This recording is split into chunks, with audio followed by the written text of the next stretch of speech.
Life's a ride, so let's make it count. Cherish every moment, that's what it's about. Tune in, together we're building our groove. Every beat, every laugh, we're ready to move. A little laughter, some love, we're soaring high. Every single episode reaching for the sky. News on the airwaves, spreading good vibes. Friends together, watch how our spirits rise. Kick back, unwind, leave the troubles behind. This podcast is gold, the treasure you'll find. With every word, we'll light up your day. Join the conversation, let's laugh all the way. A little laughter, some love, we're soaring high. Every single episode reaching for the sky. News on the airwaves, spreading good vibes. Friends together, watch how our spirits rise. Kick back, unwind, leave your troubles behind. This podcast is gold, a treasure you'll find. What up, and good morning, everybody. Good to see you today. Thank you all for joining me today. I hope you're all having a great start to your day. It's Thursday. One more day until the weekend is here. Yes. Great to see you all in here today. We got 9 peeps in the house. Woof. Crowded, guys, crowded. Make room. Please make sure to hit that like button as you come through the door. I'm just teasing, guys. We just now went live, so come on in, everybody. Grab a seat. Grab your cup of joe. Let's get this day kicked off. Once again, I'm by myself again today, guys. Mama Bear, like I said, she's got a lot of stuff going on this week, so you might not see her. You might see her in the chat, but not up here with me. So you got to deal with my ugly mug for a few days. So sorry. So sorry. Come on in and grab a seat. Hope everybody had a great night last night. And I hope everybody's having a great day. And hopefully this will be a better day for me. Yesterday was just a crappy day. But getting to spend it with all you awesome people, the beautiful people, makes everything better. So I seen everybody was dancing around to the what sounded like a Mexican restaurant house tune. That's our pre-morning stuff. And then we go into the good song that Miss Molly wrote. Come on. Let's see who we got in here with us this morning. Michelle Apple, welcome back to you. Moonlit Baby, great to see you today. Miss Cassie, the sassy one, welcome back to you. Great to see you. Suzanne Smith, hello and good morning. Welcome back. SRBB, great to see you. Let me see. Moonlit says, so far so good. Well, let's see if we can make it better. The lovely and amazing Miss Wisdom Speaks. Always happy to see you. Welcome back to you. And thank you to the Blue Crew for joining me today. We all know why. I don't need to say it. Michelle Passwork, good to see you again. Booty shaking. Good morning tunes. Okay, who's shaking it? Yeah, I'll never do that again. Don't worry. I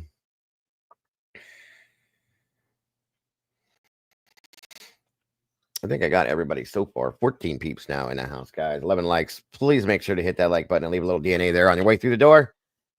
Please and thank you. And please share this out. Let everybody know what we're doing. And once again, good morning to all you beautiful people. Grateful to see you. Karma Police is in the house. Behave, guys. You know why. Thank you for joining us. Mark Schumann, good to see you today. Always a pleasure, my brother. Come on, man. Come on down. All right. Oh, no. Is it allergies, Kath, or are you carrying around a bug? I did, Mark. We're going to talk about peaches today. It's one of our newsworthy pieces of info out there. Great to see you guys. 15 peeps now, 12 likes. We're getting there. Welcome to any of my peeps that are in here from over the pond. It's great to see you all. Thank you for being here. Hello, all you awesome people. Governors. It probably is, Cassie. You've been out in the yard working and doing this and doing that, so you're probably loaded up with all that awesome pollen.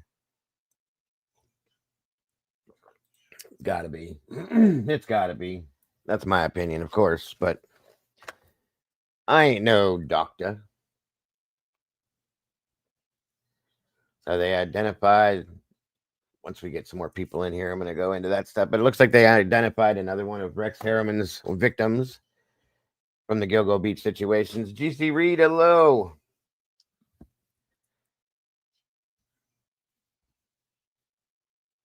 Oh, yeah. Outcast is a great channel. He's part of our community too. Comes in here all the time. If you guys haven't checked him out, please go do check him out. I'm trying to support him as well. I like what he's been doing with what's been going on in Idaho, so I appreciate that. We're ahead of the game. Our pollen is gone. Yes, you guys got southern states are probably way ahead of that stuff. Thank you for joining us, GC. I appreciate you. Well, maybe we'll have to go see what Outcast is doing and review a little bit of it. Support him by that. Agreed, Mark. Agreed. Not to say that the MO, most of these crazies. Oh, awesome, GC. But what was I gonna say? I lost it. Oh, Gina. Okay, gotcha. Thank you for that. Appreciate that. Helps me when you guys change your name so I know who you are. I appreciate that, Gina. Thank you for throwing that out there. Appreciate you being here and supporting us as always. Yeah, I was gonna say, Cassie, you've been outside past week or two, like pretty much nonstop, and that stuff's gonna get up in them sinuses, and yeah, you just gotta get it out. Maybe take a sinus pill or something. Sorry to hear that, Michelle. Be safe with them storms. Yes, the rose bushes. We're about to start our stuff too. Finally, I got the oil changed on the mower, and I got to fix a tire and charge the battery, and off I go, cutting my field of dreams. If I cut it, they will come. My grandkids. I got another baby coming in about. Honey, when's she going back? What? When, Elise, when is she going back? She gets 14 weeks. Hey, mommy, and summer. Right, but when is she going back to deliver? Oh, they're taking her back at noon in 20 minutes. 20 minutes. Okay, so 20 minutes. This is this was a very good friend of ours who passed away. Her daughter, basically has become one of our adopted children. We've been around her whole life, and her mother's gone. Sadly, a very, very good friend of ours passed about 4 years ago now, and she's having her first child today. And it's basically, like I said, going to be another grandbaby for us. So she's 20 minutes. She's being taken back to be induced. And yeah. Oh, thank you, Suzanne. It's okay. It's kind of a bittersweet situation because Lisa, her mother, can't be here, but I know she's here in spirit. So we're excited for her. And then, not to mention, as I had told the rest of my crew, I just found out last week that one of my twins, his wife is pregnant with another grandchild too, and she's 5 months in now. So I was just complaining to my crew because I love all of our team. I love their kids. Their kids are amazing. Cassie's got some beautiful babies and SRBs. Those are her grandkids, and Mama Bear's kids, Elise's kids. So we're a family here, and we kind of relate to each other that way. And I get to see and talk to some of the team's kids in here too. And they give me baby fever because all of mine are grown. My grandkids are getting big. My oldest, well, not my oldest, but the one that I see all the time, she's 8 years old, and the other one's 6 years old. And the baby side to it has been missing for a few years now, and I'm missing out on that. I got baby fever, basically, is what it is. So, and my prayers got answered because we got 2 babies coming. So I'm excited. Yes, Gina, I agree because that baby smell, you can't go wrong. You can't go wrong with that. And babies, they give nothing but positivity to life in the world. So, Emily is having her baby today. She had a C-section. She's at the hospital now. and thank you for the congrats, guys. I appreciate that very much. 19 peeps, 12 likes. Come on in, guys. Grab a seat, please, and thank you, and share it out if you will. I didn't want to stay long. I was trying to wait until she went. That way, when I get there, she's already had the surgery and then the baby. All right, I think I got everybody. Miss Paula, good morning. There's a ray of sunshine for you. Miss Paula Fitzhenry always puts out a positive message to everybody every morning. She's so sweet, and we really appreciate having her here in this community. And we love you, Paula, and thank you for being here.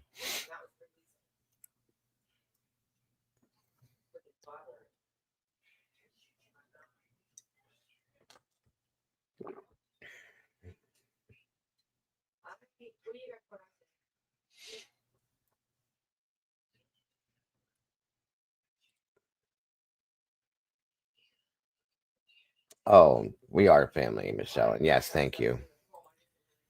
Yeah, it's sad. Like I said, it's bittersweet because our friend can't be here for her first grandchild, but I know she's here. She's here in our hearts, and she's here in spirit. And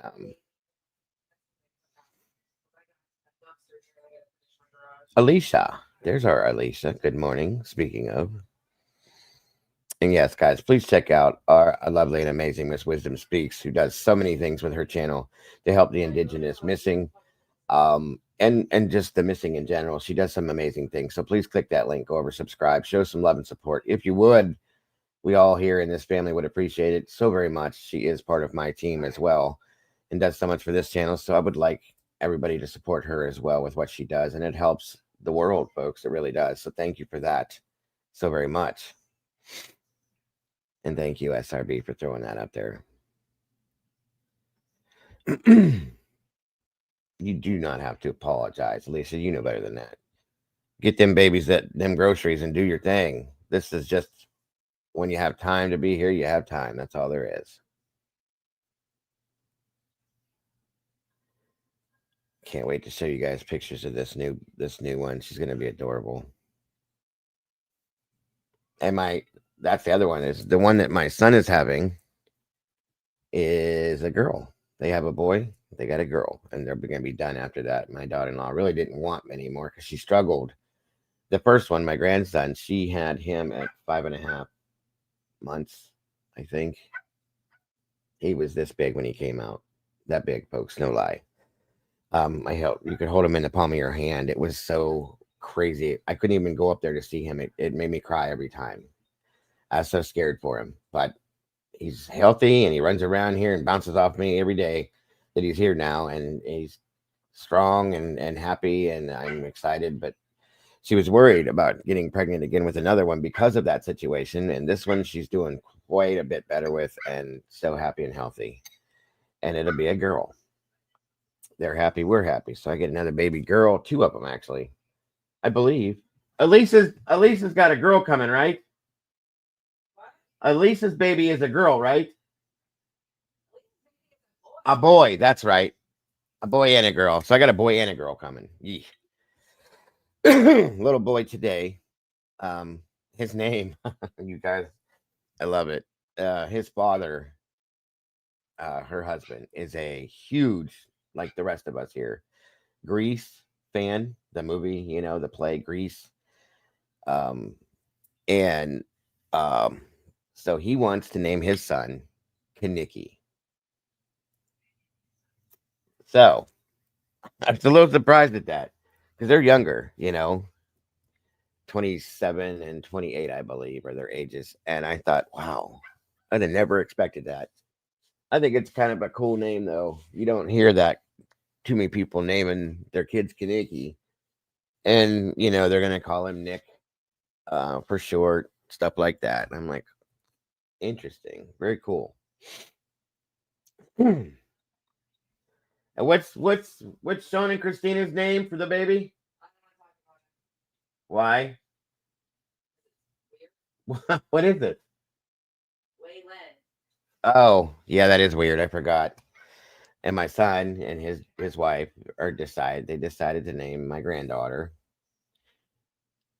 My wife said I don't want to talk about it because it's strange. Waylon. Waylon. Not Waylon like Waylon Jennings, but Waylon. Waylon Louise, which is a name after somebody in their family on her side. I don't know where the name comes from. I don't care. I'll love her no matter what her name is, of course. But Waylon Louise Genova. Call her Way. That's what she's probably gonna be called, Brandy. That's what Way and Zay. Oh my God, are you serious? Did she do that on purpose? I'm pretty sure. We will love the child anyway. That's yes, we will love the child. Well, I'll probably call her Lynn. So my grandson's name, this baby's brother, his name is Xavier with a Z, Zavier, and her name is Waylynn, and for short, we call Xavier Zay. Just at a quick yell. And hers is going to be Way. So Way and Zay. These kids have educations. I swear they do. We love them. The babies will be loved no matter what. Dagburn. Johnny Gobble's dead. Floozy Mama's in the house. Good morning, Miss Diane. Good to see you today. Thank you for joining us. Appreciate you. And thank you for giving me the option to say your name again. So we got Way and Zay. And Kaniki. Gotta love it. You gotta love it. We thought when I named our youngest one, Caden, we thought that name was so out there and so new and crazy, and everybody has their child named Caden now. Right after we named him. Within a year, we realized everybody named their child Caden. I said, shit. We even found it in a baby book. Alicia. Let's see. Call her Willie. Yeah. There you go, Willie. As soon as they said the name, I was like, Waylon? Like Waylon Jennings. I'm like, I don't know. Lincoln wasn't popular at first either. No, one of my best friends, his name is Lincoln with a C. Like Abraham Lincoln. But I like that because to be able to call him Link for short. I thought that was cool. And Liberty is beautiful. Very, very pretty name. I love it. Of course, she's a beautiful little girl too. She's adorable. I love her to death. I want to squeeze her. She's not even my grandchild. I'm so jealous of SRB because that's her granddaughter. And I would love to squeeze her because she's adorable. The way she says my name every time I see her, she's like, hey, Dado. And the thing that's going to upset me is when she grows out of that, you guys, and she says it right. I'm not going to want to hear it then. I'm like, no, say Dado. My name is Dado. It makes my day every time she says it. Brandy B's in the house. Good to see you, Miss Brandy. She's beyond pretty damn cute. She's absolutely adorable. Alicia's are beautiful too. She's got a little one. As soon as I hear her voice, I melt. That's what I'm saying, you guys. I love it. I got baby fever, if you can't tell. And I got 2 coming. So I'm excited. Does she really? Says the same. It's adorable to me. Dado. Makes me want to change my name just to hear it. Hey, Dado. And they're so cute. They really are. So talkative. I love it. And Link, the other one, Link, he'll just tell me about his game and his day, and he loves to talk. We love our kids, guys. We do. It's like I said, it's like a family in here, and we socialize quite a bit through our Discord and talk with our kids, and they know my youngest child as well, and so on and so forth. It's a good thing, and I love it. It's a good positive feeling to be together in this group of people and I wouldn't trade it for nothing. I really wouldn't. So I'm grateful to have these people and all of you here as well. My 42-year-old son's name is Jade. That's awesome. I love that, Gina. He's the only male Jade, big handsome lineman, and the guys at work call him Pearl McClellan. That's awesome. That is awesome. That's a cool name for a guy, though. I love that. Yes, and we got Matthew, Miss Brandy. Miss Brandy's he's another one of our kids, Matthew. He's so very awesome as well. Thank you, Moonlight. I appreciate that very much. It means a lot. It does.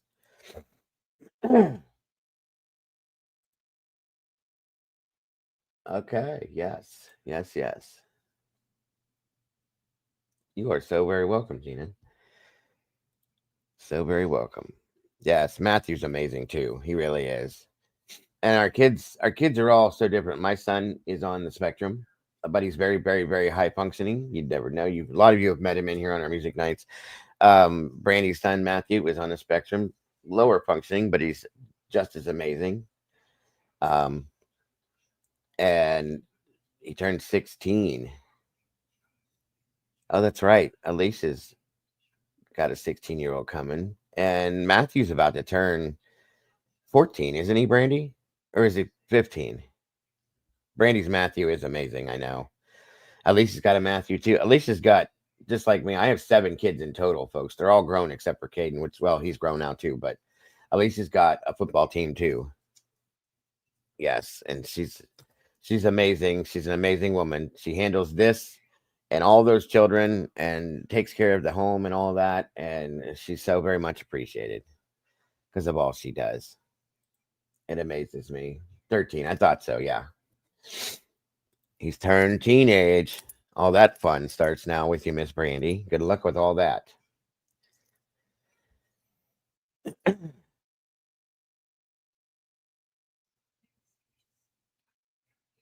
We can't forget about Nick, SRB's Nick. He's awesome as well.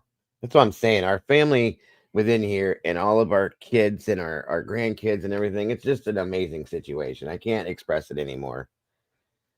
Yes. Happy birthday. Actually, is it today, Alicia?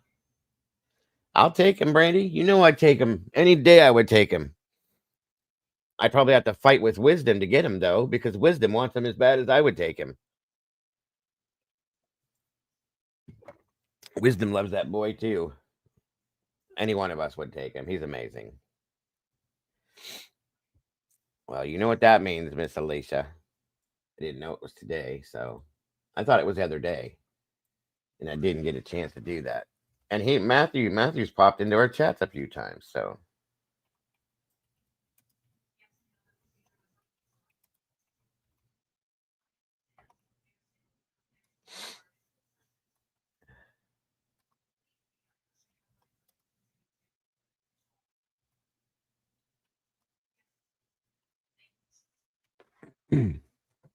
oh, he's not? Okay.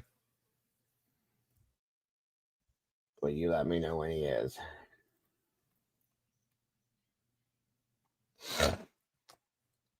We celebrate birthdays in here for those of you that are newer.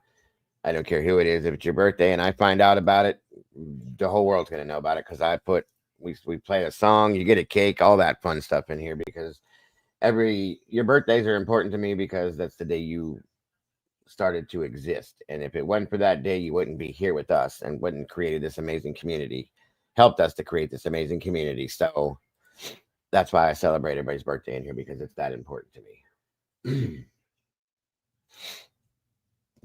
Yeah, yeah. Miss Sherry will take that's wisdom would take them all. She loves the babies.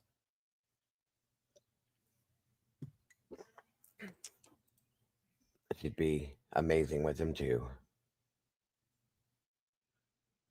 Caden would voluntarily come to you, wisdom. He loves you, and Molly. He adores Molly too, and Mama Bear.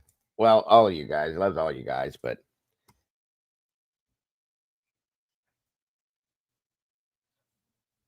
that's right, Gina. That's right. I'll catch him when he comes home. If we're still in here, I'll get him one way or another.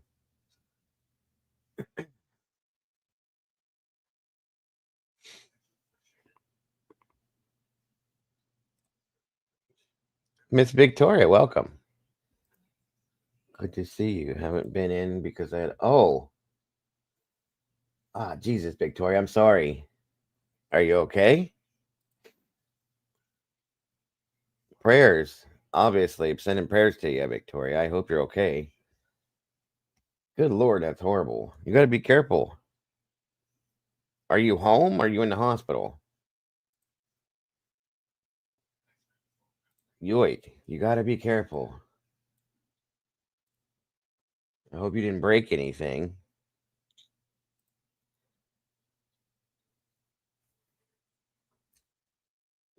Jeez. All right, y'all. Let's see what we got going on here to get this stuff a rolling.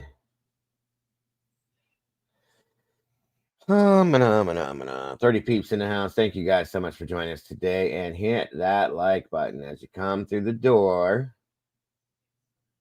Appreciate you so very much. First story we're going to show you is quite out there. It is. It's insane. Okay. And the world we live in, you guys, good God, I don't even know what to think anymore. You didn't break your hip? Okay, good. That's amazing. You didn't break anything. You're just all bruised up then. Please, please get better, Victoria. Thank you for joining us. We will be. Hey, Chris, what's going on, brother? You didn't get a notification. I'm sorry to hear that. Good to have you here today. Just can't walk yet. Would you have anybody helping you, Victoria, at least? Somebody that can come help you with stuff? I'm sure Angel can give you love, but can't do a whole bunch of other stuff. Good to see you, brother. I hope you're having a great day. I'm sorry about the notification thing, guys. You might have to re-subscribe. Sometimes that helps to start to get the notifications again. Now, YouTube is telling me that they're sending out through the algorithm more notifications to people, but YouTube is YouTube. You know how that works. So hopefully everybody else is starting to get them or keeps getting them too. If you're not, like I said, unsubscribing and resubscribing helps sometimes. Make sure you're subscribed because YouTube has unsubscribed people sometimes from here without them even knowing it. And just checking all that stuff. That's the best thing to do for that. Yes, absolutely. Thank you, Gina, for that too. Absolute prayers to heal, Victoria. We hope everything works out okay. Hit the ground hard. Yeah, I bet. Jeez. Jeez Louise. God bless, hon. So right out of the gate, guys, I have to throw this up. Okay. This is crazy. Trigger warning. Content may include sensitive or violent content not suitable for all viewers. Feel free to step. And if you think you're gonna need to have to step out, please do. I just don't understand people anymore. These stories out here that's going on in the world, I don't get it. Okay. Miss Sherry said, guys, when you hit that subscribe or when you subscribe, make sure to hit the bell and check all, and that'll make sure that everything we do gets sent out to you. So this came through Law and Crime, and I'm still like, what is going on with people these days? Caseworker got you wheelchair. That's awesome. Good thing. Yeah, it's a great day when it starts with a trigger warning. Exactly. Exactly.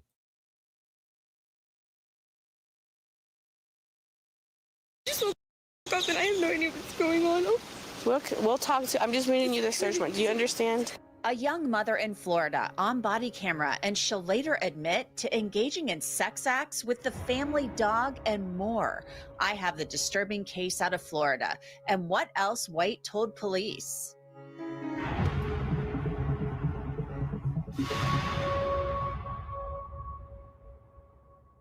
Welcome to Crime Fix. I'm Anjanette Levy. And just a reminder, we are now available on Spotify. You can watch us and listen to us. That she's on her way to prison, and she's going there for sex crimes against animals, specifically a dog. This case started in February 2024 when police and deputies went to her home with a search warrant. They were looking for electronic devices. Yeah. Just have her get the child and then come down and then you can. So get the child first and then read it. I'll follow her in there. When I come get the baby, I'll follow you in there.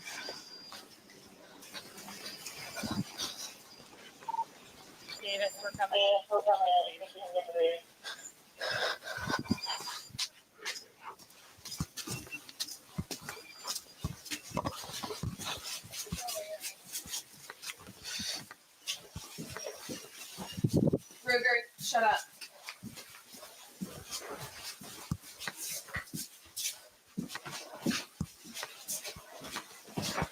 Wait 1 second. You're walking too fast for me. Great to see you today, Mocha. So the Thank you for officer joining us. follows Samantha White up to the second floor of the house, and there are already other officers there with the little boy.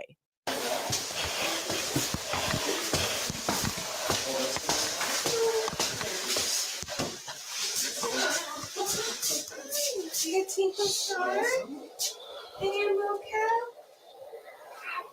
Yeah. Can we put it back in your crib? He's just been hanging out. Just Want to grab a blanket since Hey, I'll be outside. hey, buddy. what's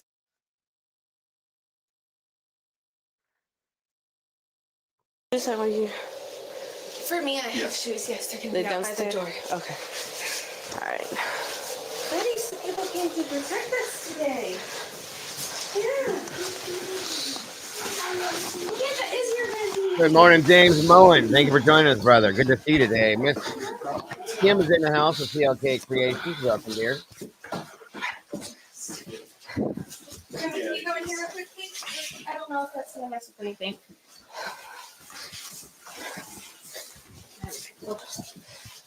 I just don't want him to run up the door. No, yeah, I hear you. He's the little one that he won't let me see it, but catch him. Is she up here? Yeah. Mama shoe. Yeah, Mama got a shoe on, baby. Yeah, all the cars came to protect us. Oh. Say hi, everybody. Yeah, they're on your mother's car. Watching this is really, really sad, knowing what we know now and seeing this child in the video because his mom is going to be arrested and is now on her way to prison. The officer then reads the search warrant to Samantha White. I'm gonna. Let's get over here. Going back to like. Yeah, right here where it's warm. A little. You got to eat some more cheeseburgers, Victoria. That's all there is to it. Just eat some more cheeseburgers, gain some weight, and you won't, blow over with the wind, hon. You got to eat something. So that's all. I get it. All right, so I'm gonna read you this. We have a search warrant for the residence. Okay. It's going to be under agency case number with Lee County 24-06919. The charges in Samantha White's case are concerning to say the very least. I looked her up on truthfinder.com to see what might come up. Truthfinder is one of the largest public records search services out there. White's name and address come back, start accessing information, reads the description of the house in the warrant. But then the officer tells her why they are actually there and what they think they will find. This is what we're searching the house for. The law prohibits sexual performance by a child controlled by Florida State Statute 827.071, subsection 5 of the Florida State Statute.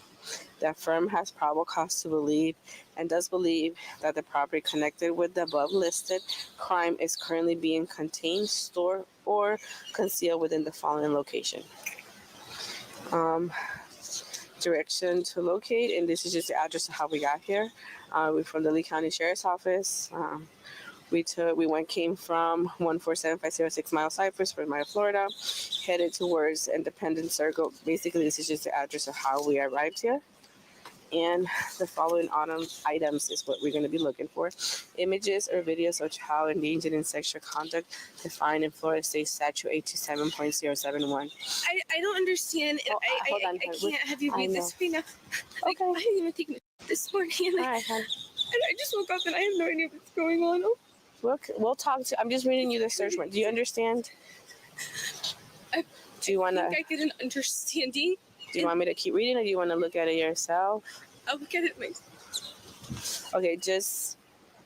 Well, we're gonna be looking for electronics, basically. Are you okay? I know this is a pretty hard. I'm sorry, I made your mind everything. And that's what I just don't want, because I can't give him to his dad, and I can't give him to anybody that I don't trust, and I just need him.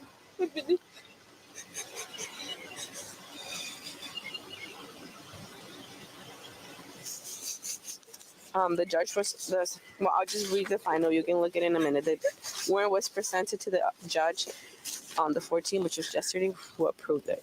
So this is an investigation about child pornography, child sex abuse materials. This is very, very serious. Hi, questions? So basically, we're gonna search. Appreciate you, bro. As Thank soon you, as and the don't work house too is hard, we're brother. done, we'll turn it back over. We're gonna talk to you about this. Okay. Okay. You have any questions for us? At some point, I need a water and to use the restroom. Okay. Other than Welcome, that- Aurora. Yeah, we can do that. All right. And then at some point, I would also like to go in the little garden area just so I can set him down and he can play. Okay. Perfect. So let me just coordinate with them, and I'll be right back. And when can I see my husband? In a minute. Okay. We'll talk to you guys. Okay. And just for the record, this warrant was served at 7:47 a.m. Okay. Thank you, Elisa. Okay. All right. I'll be right back. I'll get to Samantha White's husband, John White, in a bit, but first, I'll tell you what police say Samantha White told them. The detective said that White told them that she was fascinated by a male horse's anatomy and would look up videos and photos of it online. White also told the detectives that she looked up videos of horses engaged in sex with other horses and with a woman. Police said this led to other revelations from White that she would only discuss with a female detective. Samantha White then admitted to having sex with her family dog. She decided to try it since the horse's anatomy interested her so much, but she told the detective the interaction with the dog wasn't her thing. This is what I'm talking about, you guys. When I saw this, I said, what is going on with people in the world right now? Like, what gets in your mind that makes you even remotely think about this kind of shit? You know what I'm saying? I don't understand people's minds. Exactly, Susanna. Yeah, Chris, fascinated, right? See, everybody has the same reaction that I did. It's insane, you guys. I don't understand people anymore. I just don't. Now back to the body camera video. She started crying, so she didn't want me to finish it. I'm like, we're looking for electronics. You told her she's gonna have the copy of it. Yeah, I said this is gonna be a copy, and I told her that the judge who authored the search when I showed her the day and time. Okay. The only other thing we're gonna try is we want to have her come in and get the dog. There's one little section we couldn't clear.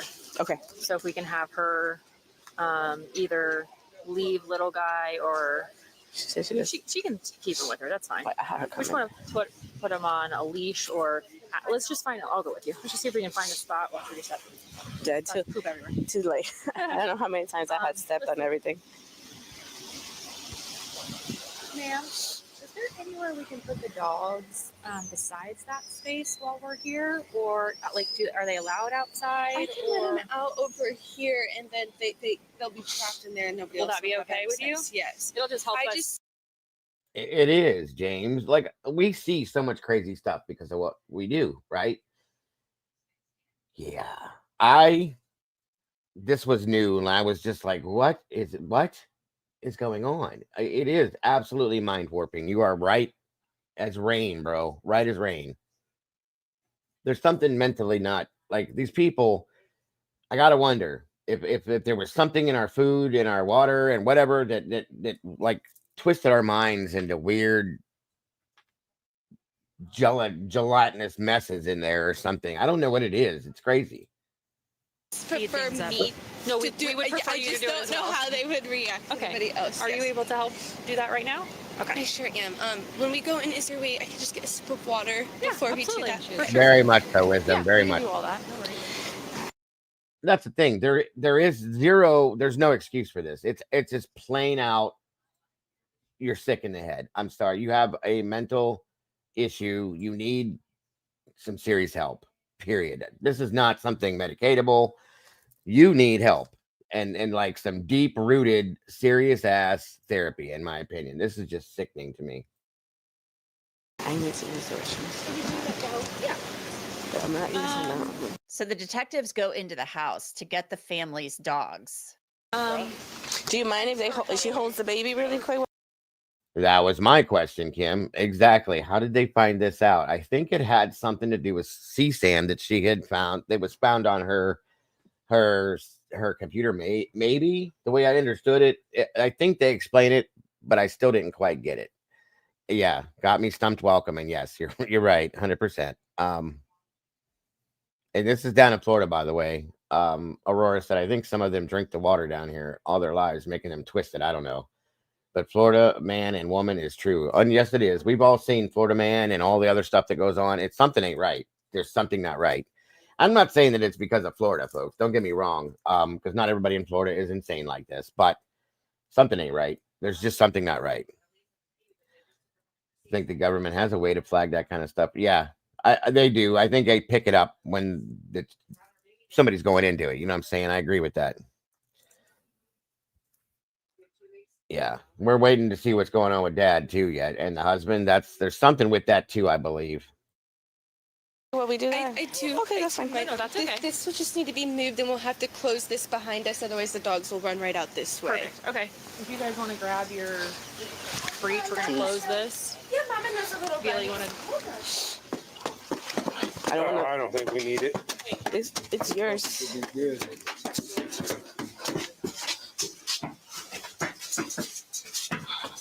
I'm getting a glass of water before we do this.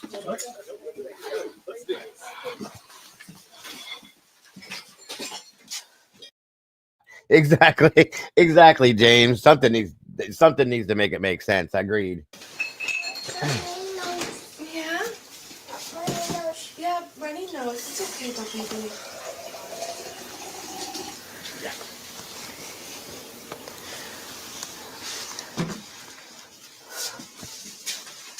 We're just gonna let them out in the front yard, or Yeah, so they're gonna end up going right around this way, and they'll go right in the front yard. okay. So they are very friendly. Yeah, I'm not They just, Yeah, we're not worried. We deal with dogs all the time. okay, one's gonna come right away, and then That two more gate's will be closed, coming. I bet you don't deal with this stuff Yeah, all I the think they just time. closed it. They're gonna come this way, Jeff? They're gonna come right. That's a good point, Kim. I was kind of shocked myself. Hey, Chloe. Hey, Chloe. Hey. Outside.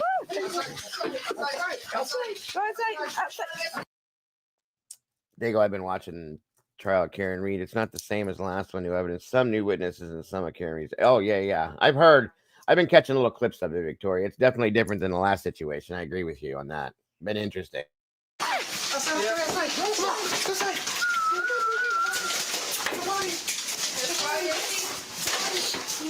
you guys know not that way. Not that way. Stella, Luna, Ruger.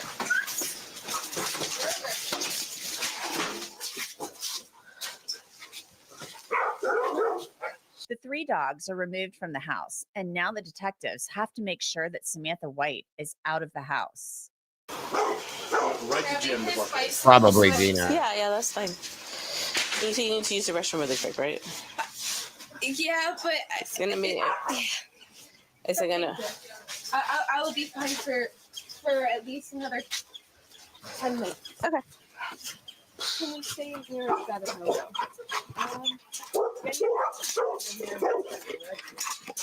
She wants to know if I can stay over there. Yeah, I can stay over there. We want to look at Sergeant. Okay. You got all those, and then that one comes running. You know, and he's like, hey. I did. I cleared it. Oh, you did? Okay. Yes, it's good. Yeah. Yeah, I mean, I got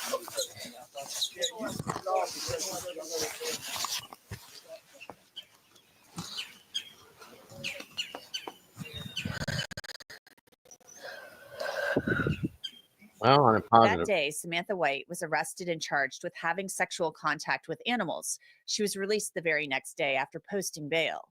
Samantha's husband, John White, was interviewed by detectives. The police report says John denied knowledge of how his cell phone could have ended up inside the toilet bowl where it was located by detectives after John took an extended amount of time to exit the residence during the search warrant service and announcements of law enforcement. John advised there were pictures of himself, his wife Samantha, and Samantha having sex with a canine on his cell phone. The canine involved in the sexual acts with Samantha is their chocolate male Labrador retriever. John believes there are 1 or 2 files depicting Samantha engaging in sex acts with their canine sometime in the end of last year, 2023, or the beginning of this year, 2024. John stated that day of the incident, Samantha and he were drinking and the canine was being annoying. Welcome, John TV. does not recall who mentioned engaging in sexual acts with the canine, but believes it would have been Samantha. And Samantha had apparently Under and over in the house. Good to see you. Thank you for joining us today, dear. Great to have you here, Jesse. Let's see. Make sure I didn't miss anybody. Yeah, this is insane, folks. Just trigger warning on your way in. If you need to step out, it's understood. This is just crazy. told the police that she would sometimes think about this stuff when she was drinking. The report says that John White admitted to recording Samantha engaging in the sex acts with the dog. John White was also arrested and charged with filming and possessing images or videos of animal sexual activity in February of 2024. Then last July, he was booked into jail again after being charged with several counts of possession of child pornography. You're here now. That's all that matters. I understand completely. So now we have the husband involved in this, and I was wondering, did he maybe try to force his wife into this situation? But they're both crazy in the head, in my opinion. So here we are. At the same time, Samantha White was also charged with possessing and transmitting child pornography. Then earlier this month, Samantha White pleaded guilty to 3 counts of sexual activity involving animals. Those child pornography charges were actually dropped. She was sentenced to 3 years in prison and 3 years probation after her release. I want to bring in Dr. Daniel Bober. He's a forensic psychiatrist to talk a little bit about this case. Dr. Bober, I've talked to you a little bit about bestiality before. I mean, it's a really touchy, kind of gross subject, but we have a woman here who's been sentenced to 3 years in prison. And when the police went to her door, she apparently readily admitted that she had a fascination with, certain parts of animals' anatomy. She discussed horses, she discussed dogs, and the investigation kind of unfolded from there. Michelle says, "Oh my God, what the holy hell?" Same reaction, Michelle. You're right. This is so bad. Bad part is what happens to the animals. It's not the animals' fault. Both need to go to not jail, but yeah. This is like, you need to be locked in an institution and have your brain picked apart. Like, this is like some serious mental. The fact that the woman admitted that she's fascinated with the horse's anatomy, and then was what is going on? Like, what is in your mind? Okay. I'm truly, this woman needs like spiritual help, in my opinion, psychological help, period. And the husband obviously is not knowing better, in my opinion, so Jesus, these people are insane. It's beyond sick. It goes to a level that I can't imagine. Like I said, when I saw this, I was like, that I've seen everything at this point. It's unbelievable to me. Yeah, anybody, in my opinion, I agree with you, Michelle, that has these issues does not deserve to have children. It's scary. It scares me because what's next? You know what I mean? I don't like that. I don't like it at all. And thank you so much, Miss Wisdom. Anybody that is interesting that would want to get a hold of some of our merchandise here, there's the link to Printify. We got some pretty cool stuff, and we're working on making some more. Miss Cassie's been messing around in there. So we'll see what happens, guys. But check it out if you'd like. If not, no worries. But we do have the ability for merchandise. I'm sitting here, legit sitting here with this. Yes, I was too when I first saw it. Guys, I was reading this and I'm going, why? All you can ask is why. It still doesn't make sense. They went there with a search warrant because they had some information about her possibly having some child sex abuse material, things like that. So where does this come from? Where do people develop these fascinations? So just some clarification on some of these terms. So zoophilia is classified as a paraphilia, which is an atypical or deviant sexual interest. So the zoophilia is the sexual urges or sexual fantasies about animals.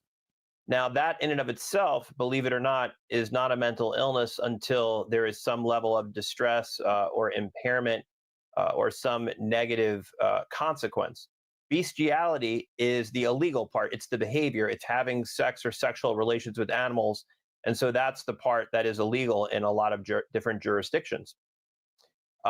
a lot of these types of behaviors are more studied often in men than in women. But we know that people who have paraphilias very often will have a history of childhood sexual abuse, where they have distorted sexual development and problems with normal boundaries. Very often they suffer from emotional neglect. In terms of mental health disorders, we can see sometimes they can suffer from psychosis, personality disorders, antisocial behavior, borderline personality disorder, problems with attachment, problems with boundaries, obviously a no regard for. That's a good question, Kim. Probably. That's very possible. Because, I've heard through other cases that stuff brings a lot of money in. And that could be how they got caught. 100%. Great point, Kim. For the rights of the animals or the way it's affecting the animals. And sometimes they have problems with impulse control or ADHD. A lot of us have fantasies, but that doesn't mean we have to act on them. So, good God, CZ. A year or so ago, a longtime professor at Penn State was caught on a trail cam doing the same thing to his own dog. Very recognized professor. Apparently happening for years. Oh my God. See, these poor animals aren't even safe with these sick ass people. I mean, sorry for the language, but this stuff makes me nuts. Ugh. Yeah, stay away from the dark web, folks, because there's some scary stuff over there from what I've heard. Agreed, Victoria. Very, very, very many sick people out here. We know. There are no excuses for this whatsoever. You can't, psychologically, sure. But there's something deep rooted in there that is not right. And I don't even know that therapy helps in some senses. You know what I mean? Those people have trouble controlling their impulses. They have an inability to exercise restraint, and they will often act on these deviant fantasies. And of course, there are people who use substances. And so the substances will lower their inhibitions and they will act out these fantasies. They rationalize their behavior. They, basically say, oh, this is no big deal. The animal is not being affected by it. They minimize the harm, which of course we know there's tremendous harm. And then a lot of people who have social isolation and have trouble attaching to other human beings will sometimes do this. So there are a variety of factors I don't either, that are Kim. at play that Never can make have this no need. occur. Have no need to. So the zoophilia is when you're just thinking about it and fixating on it. It moves into a crime and becomes bestiality when you actually act on it. Correct. Well, they say she acted on it. I guess she was sentenced for having sexual interactions, relations with 4 dogs. And this was discovered, I guess. There were videos of this, some other things. There was some mention about her husband, who also has been charged in this case, but his case is pending. He has not been sentenced yet. The phone being found in the toilet tank, things like that. So, I mean, she's going to prison for 3 years for this down in Florida. 3 years sounds like a really long time. And she's going to be on the animal abuser registry. So she, obviously this had to have been pretty significant for them to sentence her to 3 years in prison. Plus she'll be on probation when she gets out. Yeah, I mean, Welcome, harming an Charlotte. Good to animal, see a you. completely defenseless creature. I mean, I think we've talked about this before. I mean, I have 2 myself. I think you have dogs too. Yes. So for someone like me, I find it particularly offensive. Welcome, Trish. These animals, they're so special. They're really like our kids. And for some, As far as I'm concerned, you guys, I know there's a difference, but this is just as bad as anything dealing with a child to me. It is. Okay. I know, like I said, I know there's a difference, but animals are living, breathing, innocent things that have they don't know. You know what I'm saying? So it's just as bad, in my opinion, as what could be done with a child. It's absolutely disgusting, sickening, and heartbreaking that these things happen, and it just shouldn't. someone to come after them, it's really a very similar type reaction. So I can see where someone would sort of hit them hard with a sentence to send a message. Bingo. Bingo. That's it right there. A predator is a predator is a predator. And any innocent victim, period. Period. So, yes. Unbelievable to me. That this is not acceptable behavior, especially when you're preying upon creatures that are totally defenseless, totally innocent, and obviously can't speak and defend themselves. So it's a pretty horrific crime. Beyond wild. When somebody goes to prison and they're sentenced for something like this, I mean, 3 years in prison, plus she's already, I guess, been in jail for a time too. I kind of think to myself, well, she's going to be in prison for a time. There are programs in prison. There's programming that you can take part in. I guess she has a choice. Do you go to prison and you do your time and then you just get out, or do you make some use of your time in there and then you get out and you're on this animal abuser registry and you're on probation? I mean, how do you treat something like this? Awesome, like, Victoria. how do you get better? So when you get out, you don't Welcome, kind of Karen. do this, go back to the same behavior and do this again. So as I touched on, oh yeah, it's highly illegal, Charlotte. Highly illegal. Not to mention anybody that would do it has got some pretty issues. I'll just say that. Highly illegal. It is. It's horrifying. There's no other way to think about it. Like I said, this is just as bad as anything involving a child, in my opinion. And it's just horrible that people have the thoughts that they have to do these things, and they walk amongst us, folks. They really do. On before, there's a complex psychological picture of someone who engaged in this type of behavior. So someone like this that I look at, I would say, they would need what we call cognitive behavioral therapy or trauma informed care. We need to look at the factors that led to this type of behavior. I would want to look at that relationship that she was in with her husband prior to this occurring. How much did he play into this? Was he someone that encouraged it? Was he more passive? Was he complicit? I would want to know a lot more about her back. Yeah, 100%, Alicia. 100%. I mean, there's no other way to explain or talk about it or think about it. You know what I mean? It's just it's psychological damage, period, as far as I'm concerned. I mean, there's no other way to look at it. It's crazy. It is. Background to think about what would be the best way to treat her. Mm-hmm. What's really concerning about this too, when the police went to the home to execute this search warrant, there was a child in the home. I mean, she's holding a child while the police are there. So we don't know exactly everything that happened in that house, and you never know what happens behind closed doors at somebody's house. But there was a child in the home when this activity was going on. Again, we don't know where the child was located when it was happening. But that's a pretty grave concern too, that this type of behavior, sex with a dog, sexual activity with a dog involving both parents, apparently, allegedly, is happening with a small child in the home. Right. And at the very least, the child was present under the same roof when this was going on. And at the very worst, the child was involved. And I actually think back to the beginning of my career. I was actually involved in. They've made movies about these things, you guys. When I was 18, I was a manager for a place here called First Row Video or Front Row Video. And they had a section that was pornographic videos. Okay. And we had to stock all that stuff and put it back when it was rented out and brought back in and stuff back in the day. VHS tapes, if anybody remembers that.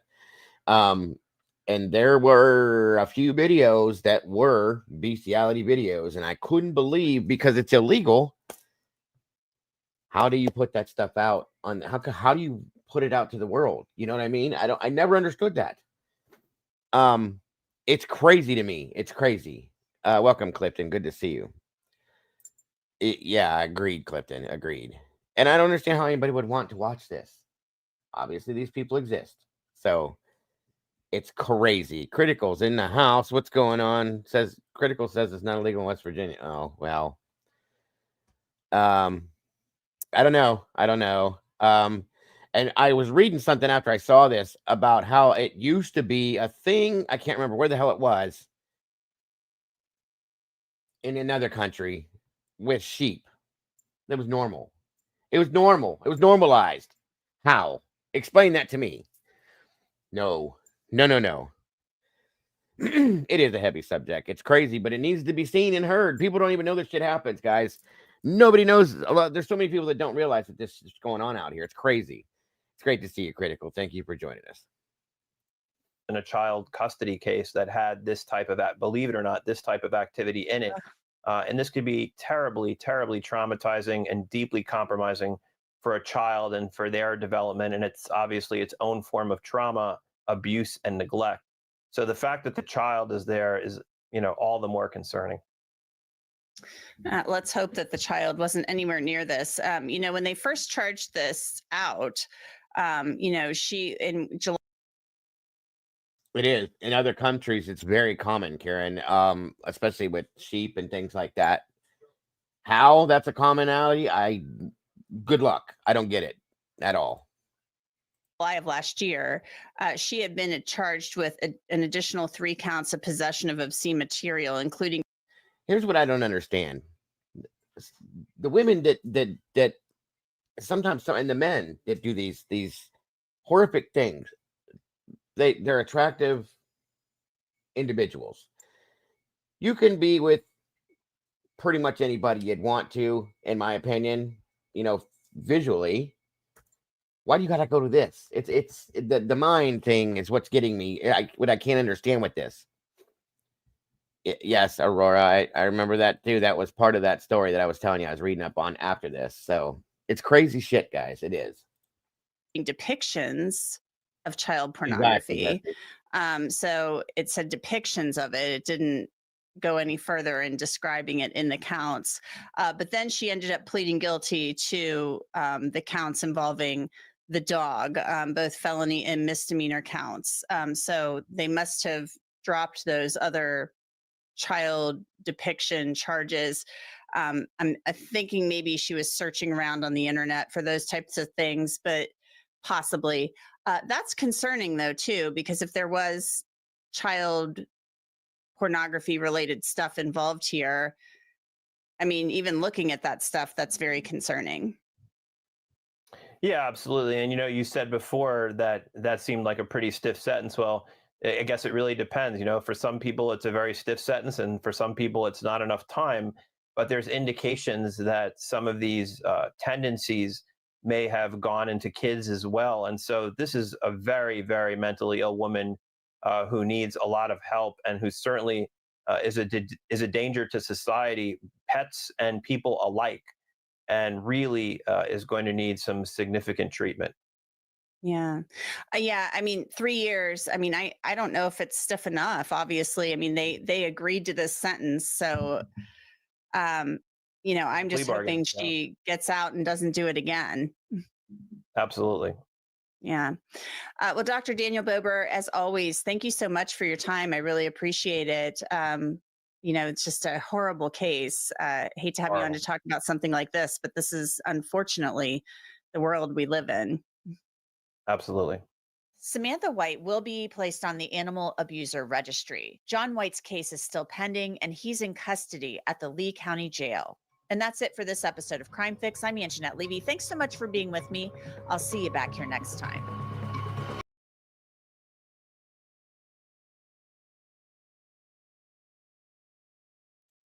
It really happened, you guys. It really happened. Sorry. All right, we're through that one. Thank God. All right, guys. I wanted to let you know for the I'm not sure how many people have been following. Next segment. Yeah, wackadoodles ain't. It's a great word for it. Great word. I don't think 3 years is long enough. And this woman needs, like I said, she needs intense therapy, in my opinion. And I don't know that will even help. She should never be able to own a pet. And I don't think she should be around children. That's just my opinion. So, but like I said, moving on, guys, the next segment here, guys, for those of you that have ever followed the Gilgo Beach murder situation with Rex Harriman, there was one of the unidentified victims, went by the name of Peaches, has been identified, guys, and it's pretty interesting. So here we go. just to give you some looks into this now. And again, thank you all for joining us today. We got 45 of you guys in here. Please, everybody, make sure to hit that like button. It's very important. Appreciate that so very much. And I really do appreciate you all being here with us today. Yeah, absolutely. Absolutely. I don't trust. Here's what it is. I don't trust if you're going to think that way about an animal and you know what I mean? I don't trust you to be around a child.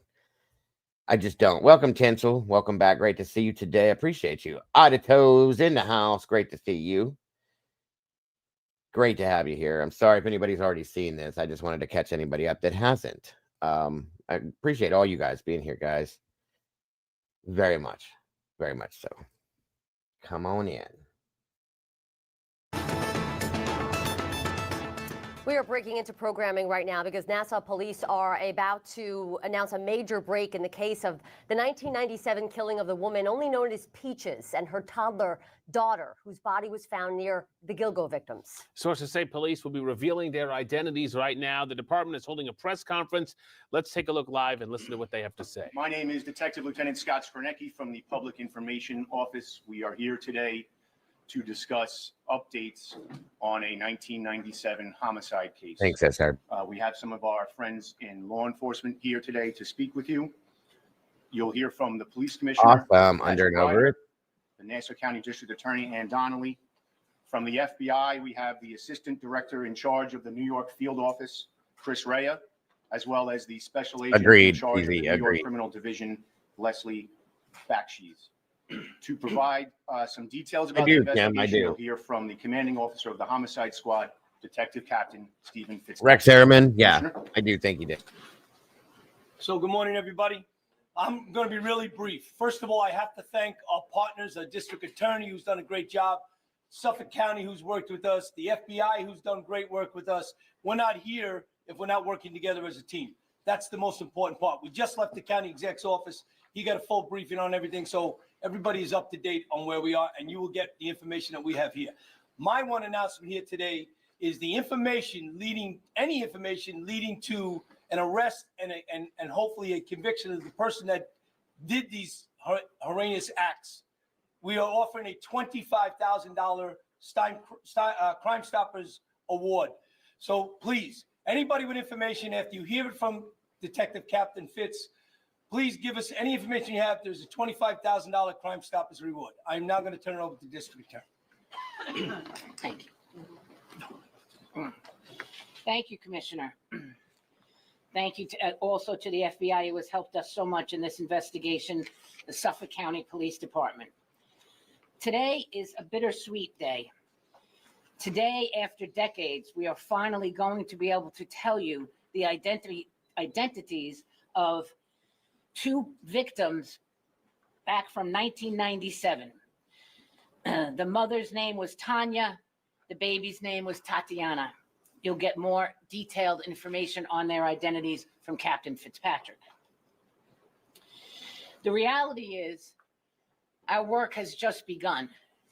Knowing the identities of the mom and the little baby is just a first step to help us get to solving these murders. Having their identities helps us now say to the public, please, if you knew Tanya, if you worked with her, if you met her at the grocery store, you had an interaction with her, please contact us and let us know. Every little thing we can find out about her leading up to her death will help us to solve this horrific, horrific crime. We stand here together, as the commissioner said.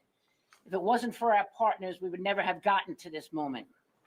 We want to find out more about who they are and where they were and where they were coming from.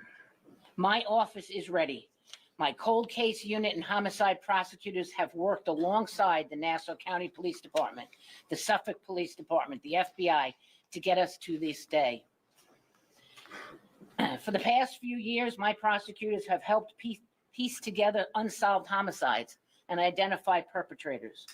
That work included prosecuting a known serial killer we connected with a more than 50-year-old homicide.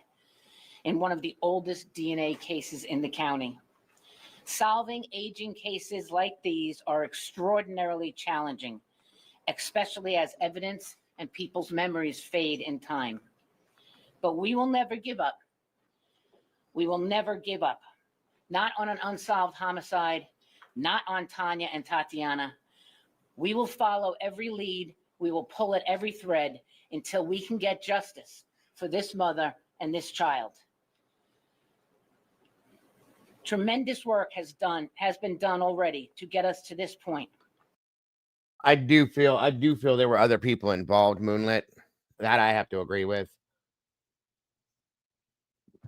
Because of certain other situations. The one doctor with the one girl in the beginning, I can't think of names right now, but anyway, it threw me off too. And there's other people I think that are possibly involved in this. That's something I've always had in the back of my mind. So just saying. I look forward to continuing this partnership and determining what happened to Tanya and Tatiana. Thank you.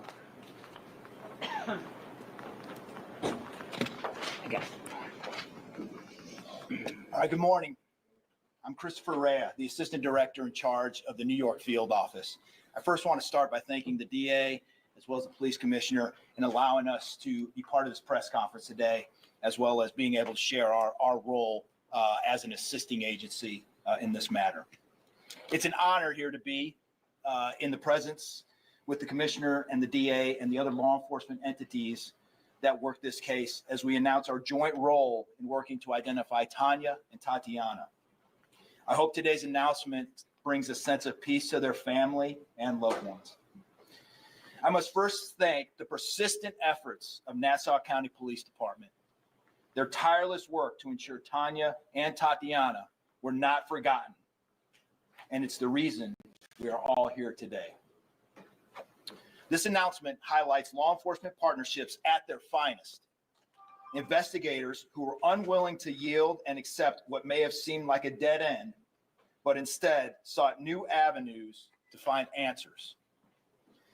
By inviting the FBI to help in this case, we were able to contribute new and innovative resources to the table in the form of our immensely skilled investigative genetic genealogy, or IGG team. You may have heard a lot about these teams recently in several cold cases across the country. Clifton, right? The Exactly. IGG team combines crime scene DNA with traditional genealogy research and historical records to generate leads Some to of them, identify SRB, yes. unknown DNA, which is what happened in this particular case. The meticulous work of our team, in partnership with the determined efforts of the detectives from the Nassau County Homicide Squad, ultimately helped Good point, confirm Chris. the identities of our victims in the case. I'd also like to thank the Suffolk County Police Department, both the Nassau and Suffolk County District Attorney's Office, the Nassau County Medical Examiner's Office, and the Suffolk County Crime Lab for their invaluable partnership and assistance in this investigation. The sharing of information. Like I said, I do believe that this very well could be the same MO or wrapped up in with the Harriman situation. I do. It's possible.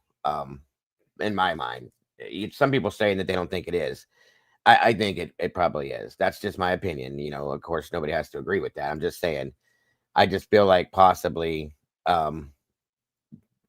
because I do still believe there's more than one person at minimum, two, possibly three or four. You know what I'm saying? So, and critical's at least three. So yeah, that's my opinion too. I think it was a group of people, and things just went crazy with it. Yes, definitely at least two dirty cops. Yes, ma'am. And I do believe the same thing, Clifton. He was involved at least a little, 100%. And it's so crazy how many there are, and how the involvement all impedes itself into the situation. You know what I mean? That's what I'm saying. It's crazy to me. Techniques demonstrates a crucial role of long ship partnerships. Quite simply, this case would still be unknown victims had these partnerships not exist. Today, there is nothing we can't do. I gotta say too, you guys, I know I keep interrupting, I'm sorry, but Othram, and DNA and IgG and all that stuff is solving so many cold cases these days. It's absolutely amazing and awesome to me that they're able to. Yesterday we did a cold case going back into the 30s, okay, and the Cleveland torso killer, or the Kingsbury butcher, they called him, and this is from the 30s, the 1930s. Okay, there were eight unidentified victims in this case, and they're exhuming them as we speak and using IgG to try to identify these people. That to me is absolutely beyond amazing. That's one thing that is absolutely great about the IgG situation and how they're using it. It's crazy that 90 years later that they're able to pull DNA possibly off of, unfortunately they have to exhume the deceased from their resting places, but it's amazing how they're able to do this and to identify a victim 90 years later. That's amazing to me, guys. Absolutely amazing. And I love that. Oh, right, Aurora. Right. Agreed. FBI, as you've heard Thanks, the SR, director dude. state many times, has a long memory. Come on, guys. Jump into sauce We with will us. always seek justice Make for yourself to victims, that pretty no green matter color. how Become a much meatball. Please time has and thank you. passed. Thank you, SR. Thank you. We got plenty of room in this pot for you guys to jump into sauce with us.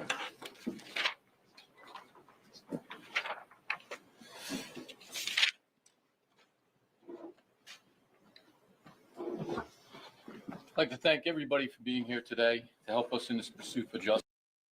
This one here, Jesse, or under and over, it's saying sorry.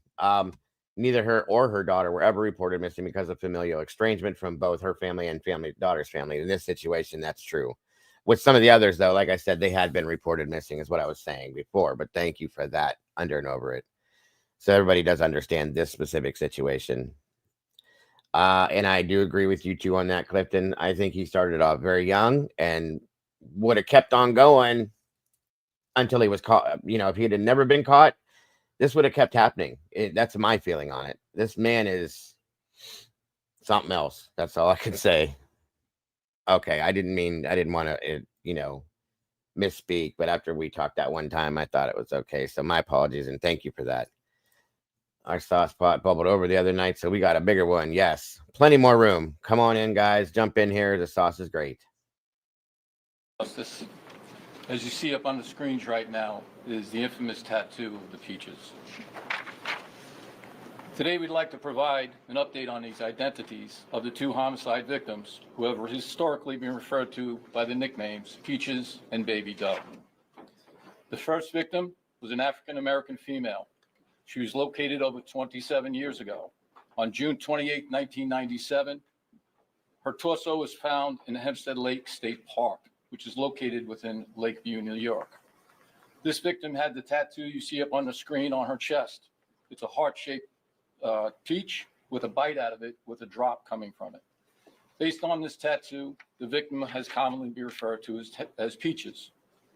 The second victim was Baby Doe.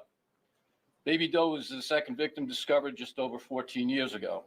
On April 11th, 2011, she was found near Ocean Parkway in Babylon, New York, and has been included with the Gilgo Beach murders. This victim was a toddler. She was believed to be 2 years old at the time. She's been referred again as Baby Doe. In 2015, the victims were linked. Through DNA analysis, Peaches was identified as the mother for Baby Doe. Although we linked them together as mother and daughter, we still did not know their identities. In 2020, the FBI assisted us, and the DNA was turned over to their team. They began their investigative genetic genealogy studies, which would eventually lead to the identifications of these victims. Agents and detectives subsequently interviewed family members and obtained DNA samples to confirm the identities through our Nassau County Crime Lab. As a result of this technology, the interviews, the further DNA testing and analysis, we can now provide the names to both victims. Tanya is Tanya Denise Jackson. Tanya was born on October 22nd, 1970 in Alabama. When she was found in 1997, Tanya was 26 years old and a single mother. She was a U.S. Army veteran, as you see her in her fatigues. She was living in Brooklyn, New York. And at the time, she drove a 1991 Geo Storm color black. This is her daughter, Tatiana Marie Dykes. Tatiana Marie Dykes was born March 17th, 1995 in Texas. She was a 2-year-old female, and again, the body was discovered along Ocean Parkway in Babylon, Gilgo Beach area. Again, in 2015, she was linked to her mother through DNA analysis. This is both of them as they appeared back then.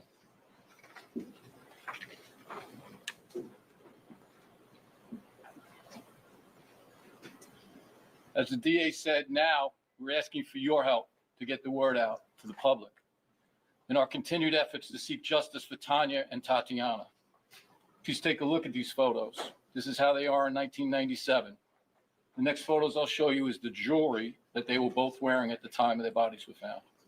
Also, the vehicle I mentioned that is similar to the one that Tanya owned. This is Tanya's jewelry. These are bracelets that she was wearing at the time.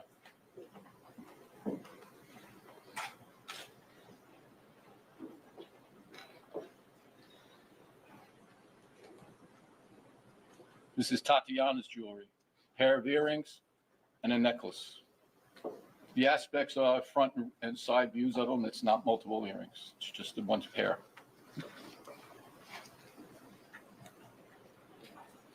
This is a Geo Storm that's similar to the car that Tanya owned and drove in 1997. Obviously, this is not the actual car.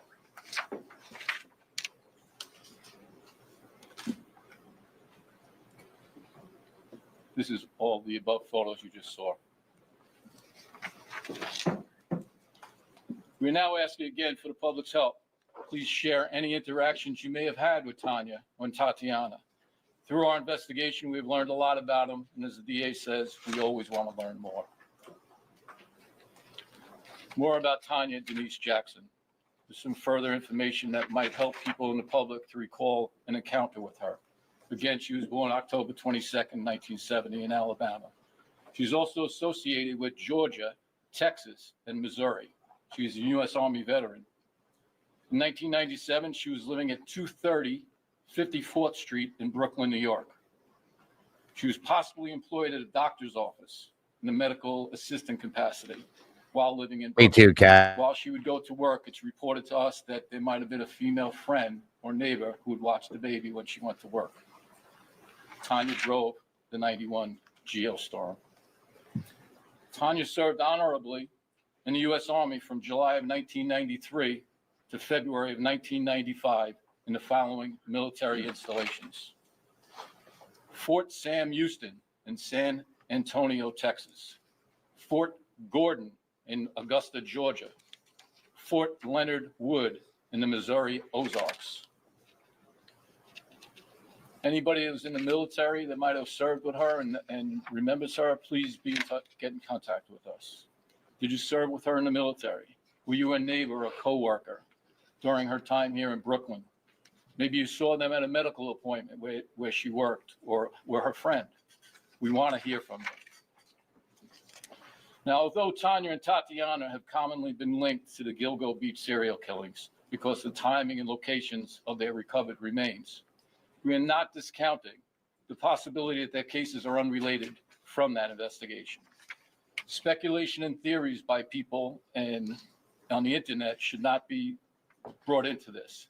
As this investigation moves forward, we will continue to work closely with all our law enforcement, local and federal agencies to move forward, including Suffolk County. We'd like to thank all the agencies for all their help for being here today, to ensuring that we could get to this point. This has been a culmination of a lot of work, as the district attorney said, for many different people over the years, retired detectives that still show interest to call and tell us about things. We never gave up on striving for justice for either Tanya or Tatiana, and we will not. But we know there's more work to be done, and we're determined to find the reasons and circumstances that led to their untimely deaths. If you have any information, please reach out to us directly or through the Crime Stoppers number you will see soon.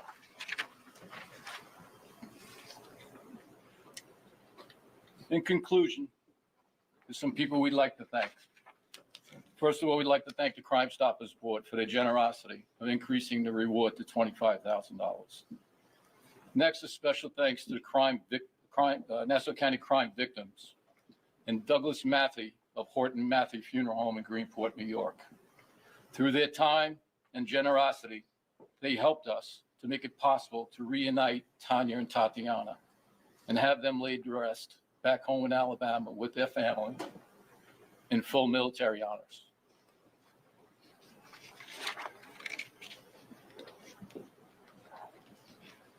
Again, this is Tanya and Tatiana. We will not discuss evidence. We will not discuss suspects. We will not discuss any facts of this case. We're just giving information at this time and seeking feedback and information of people that knew them. But I will open it up to questions. When did you identify them?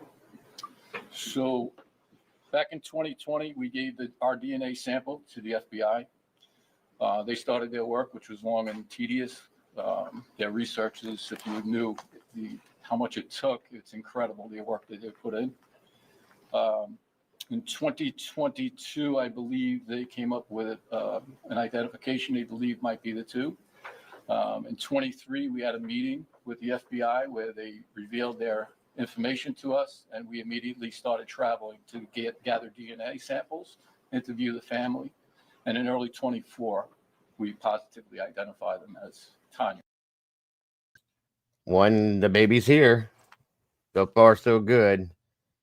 So, one new grandchild in the house. That was quick.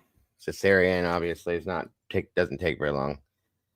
So, just giving a positive vibe out there. My new grandchild has been born healthy. So far, we know everything is good to go. So, just saying. You're Tatiana. Have you identified the father of the child? We have identified the father. We have spoken MSL, to him, and he's been cooperative. Is he considered a person of interest? I wouldn't even say that if it was true.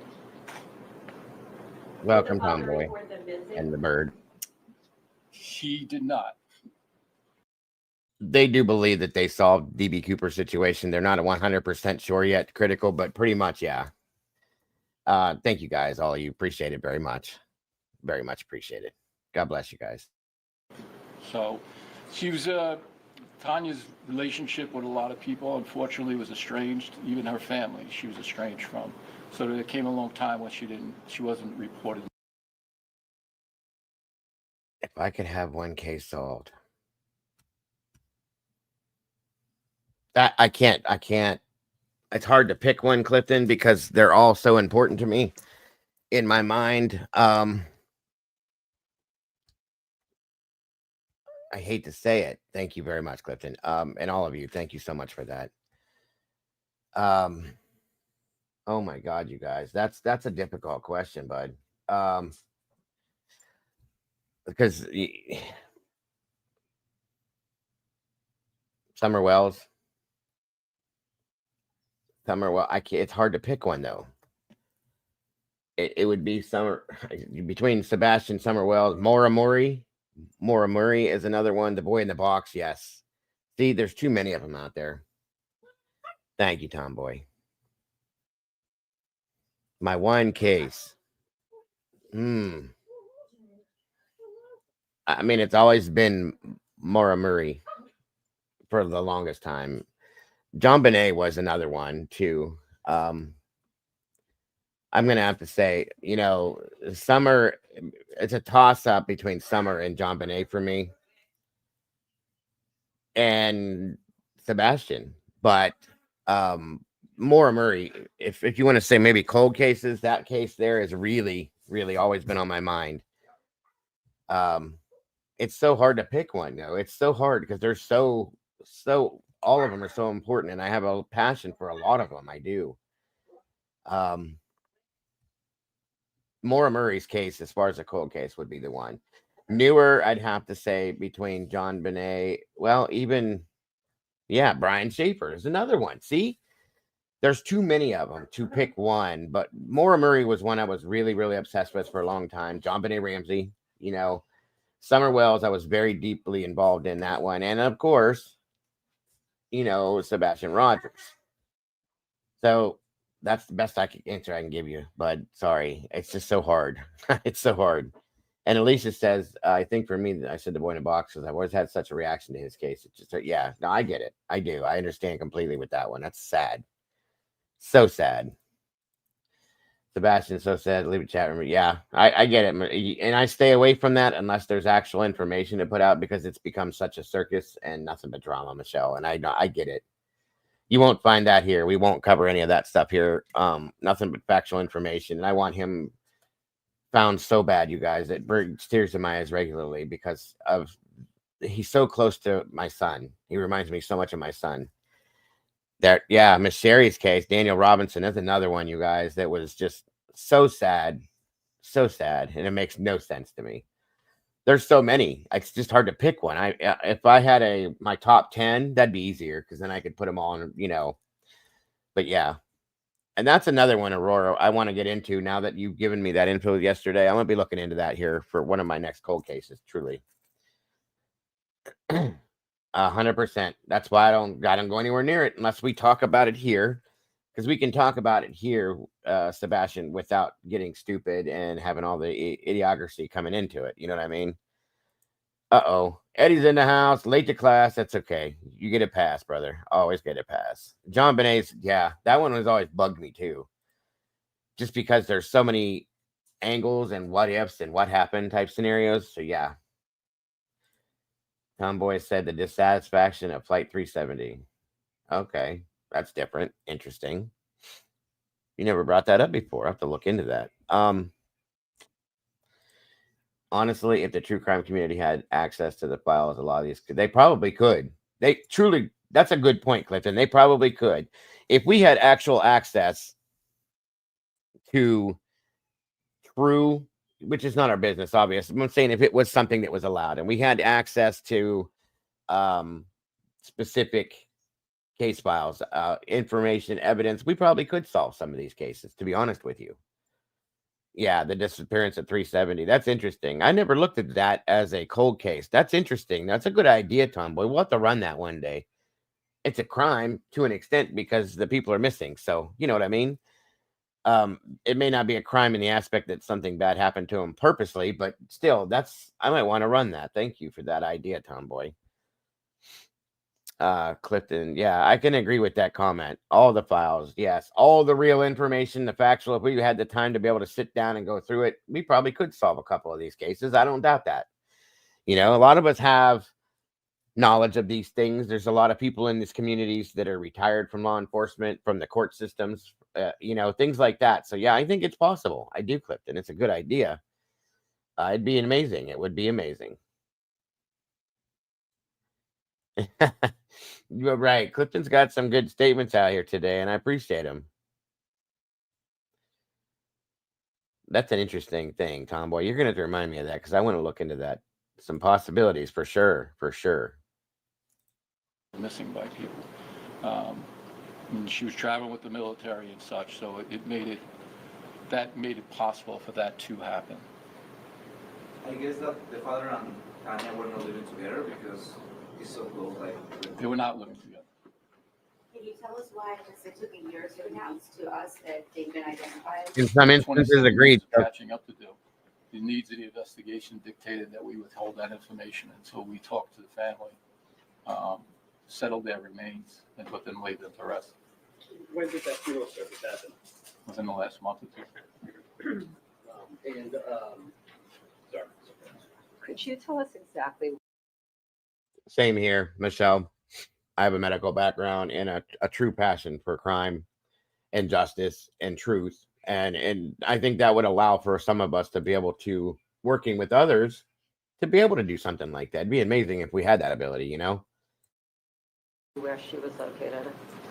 I'm sorry? Could you tell us exactly where she was located? Who are you speaking to? Peaches and Hama. Peaches' torso was found in Hempstead Lake Park in Lakeview. And the toddler was found in the easternmost point of Ocean Parkway. Thank you, everyone. We're going to have a press release going out with their names within the hour. Thank you. Thank you. Will the photos be included in the press release? Scott. Photos being a press release? Yes. Oh, that's just one. Yeah. by the resolution. How did the What happened? Hold on. 27 years, they wait? peace came. Go get that. I got it right here, boss.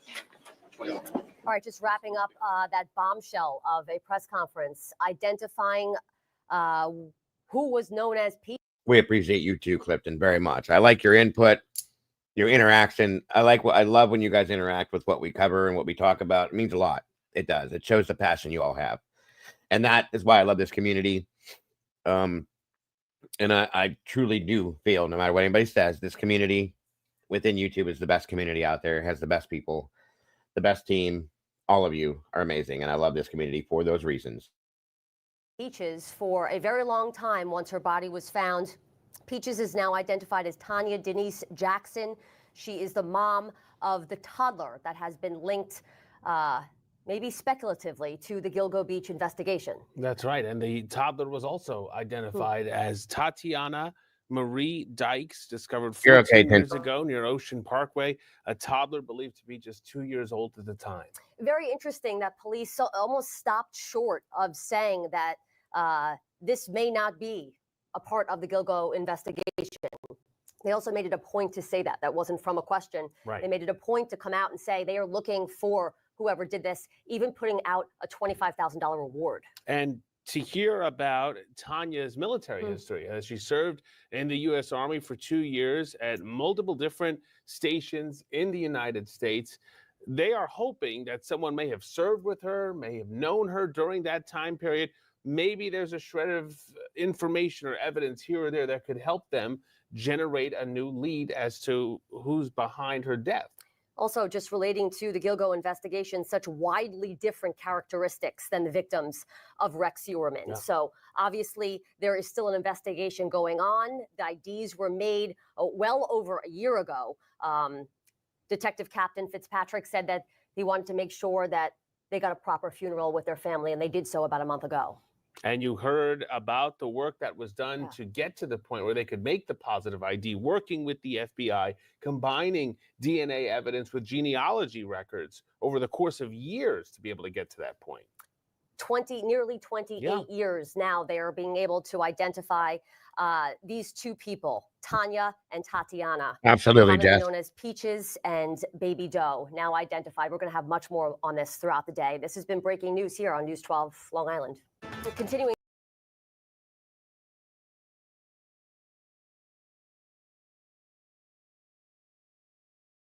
All right, guys. So there's that, and I'm glad that they were finally able to identify it. They're saying that it's not Harriman's MO, so on and so forth, and it's possible that it's not linked. Okay, but I still think there were more than Rex Harriman involved in the Gilgo Beach situation. So in turn, it could be somebody else, but that was involved in the circle, in my opinion. That's all I'm saying.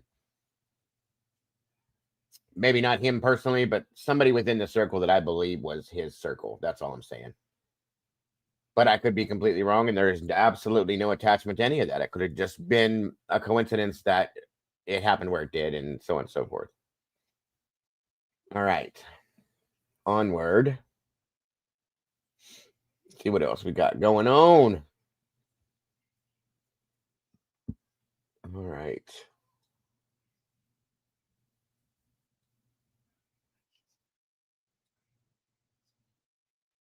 I'll give you guys a little update into the Karen Reed situation. Just a little bit of some info coming out of what's happened thus far with Karen's new case. Had a Loomis armor truck rubbed here earlier. Jeez, Tomboy, really? In your neighborhood or like in the area there? That's crazy. An armored truck, you got to have some balls to do something like that. Those guys are armed too, and they don't hold back. Wow, that's crazy. I hope nobody got hurt.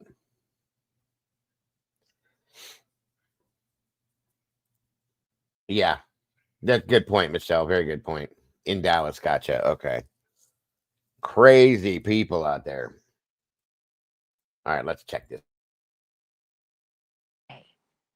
That a defense attorney can catch a prosecution witness saying two different things that really contradict each other, that is what you call a good day. but it is what you call a great day. For those of you who don't know, Karen Reed's situation, there's a new trial going on, and this is, they just started, so this is just kind of an update from what's going on so far. If it happens in a high-profile murder case, and if you're the defendant. Let's take Karen Reed, who's on trial for a second time in Dedham, Massachusetts, for allegedly killing her police officer boyfriend. The prosecutors say she hit John O'Keefe with her SUV and then just left him there to die in the snow. And the witness in question today is this woman, Carrie Roberts. She is a friend of that police officer victim. And she testified at Reed's first trial as well, and also testified for the prosecution. Here's her story. She says that Karen... Agreed. And so Maura's case is one of my obsession cases. I've always obsessed over it and always wanted to know and get that one answered and solved. Truly, truly. I agree with you on that, Tinsel, and thank you, guys. Please make sure, if you have not jumped over to Mama Bear's channel and liked it yet, please do. We will drop the link in chat. She may not be here, but we still want to keep her channel going and growing. So please check it out. If you haven't subscribed yet, please do that. Appreciate it very much. Reed called her at 5 o'clock in the morning screaming, "John's dead." And then followed that with, like, he might have been hit by a snowplow. This is bombshell testimony, people. Because that call, she says, came in way before John's body was ever found lying in the snow. How could she have known John's dead? How could she have known about a snowplow? How could she have known about snow? Really hard to like get over this, right? Except if you're that guy. If you are Alan Jackson. No, Ashley, because there was snow all over the place. There's snow plows out. Okay. I mean, I hate sometimes Ashley Banfield says some dumb things. I'm sorry. On cross-examination, Karen's hotshot defense attorney, Alan Jackson, took this witness down a notch. He pointed out inconsistencies between her grand jury testimony and what she said in court. And it all had to do with what this witness claims Karen Reed was saying out loud that terrible morning in the snow. This witness originally told the grand jury that she'd overheard Karen instructing their other friend, Jen McCabe, to Google hypothermia. But as it turns out, on cross, that actually may not have happened. Honestly, you guys, with this case, I see people talking about what they think about it. After seeing what I saw in the video, in the Sally Port, so on and so forth stuff, and knowing what I know about what happened that night, I don't think Karen did this at all. Absolutely do not. I couldn't even force myself to think it because of what I've seen. So we've never really covered it deeply. I've covered it, bits and pieces of it, but I don't think she did it at all. You painted a very, very detailed picture in front of the grand jury, didn't you? Yeah. Except it's not true, is it? I did not hear her ask that. I was told she was asked that. The answer to my question, Ms. Roberts, and I'm not a trick question, what you told the grand jurors was not true. You never heard her, my client, ask anyone to Google anything, did you? I did not. And yet that's what you testified to under oath, under penalty of perjury, in front of the grand jury, didn't you? I did. And the reason you did that, the reason that you said that false statement was because someone told you to say it, correct? Object. Right, Critter. I'm going to let her answer. Nobody told me to say it. Still, that's rough, right? That is rough. If a defense attorney can point out you said something that you didn't say, that's rough.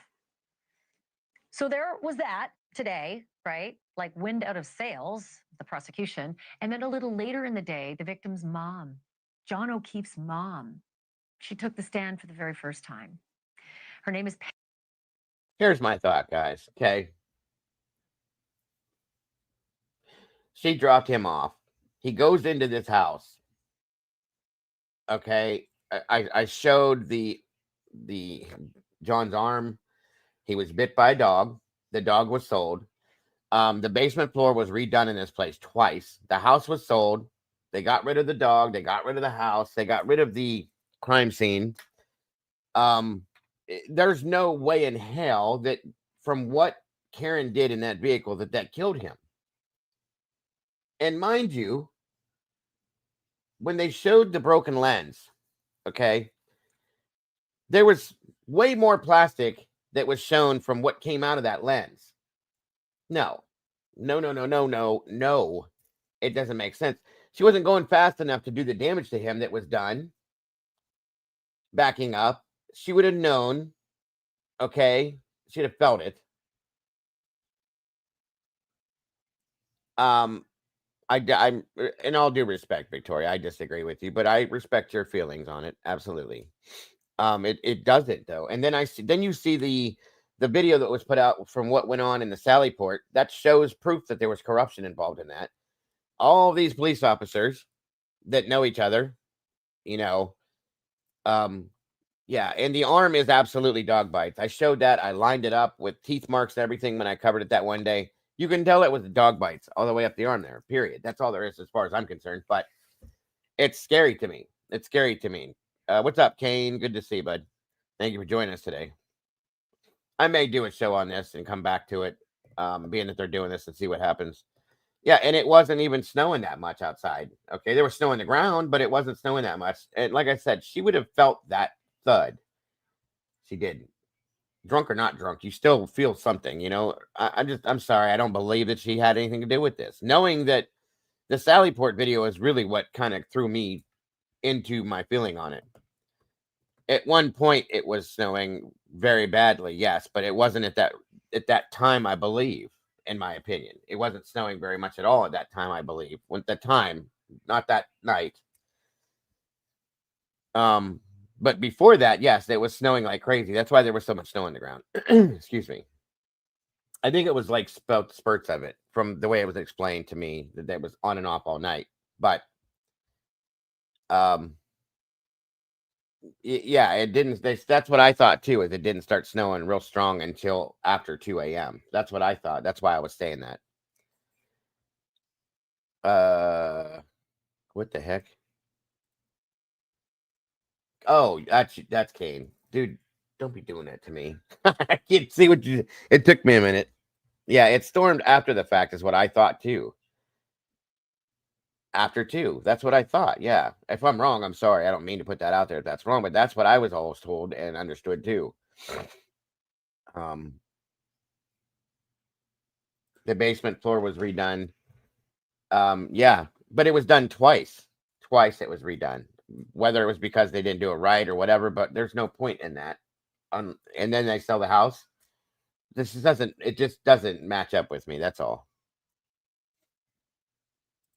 I know you will, but that's okay. A lot of people think she's innocent. The storm hit after he was killed. Right. And the new stuff. Her and her dad tampered with evidence. I don't know.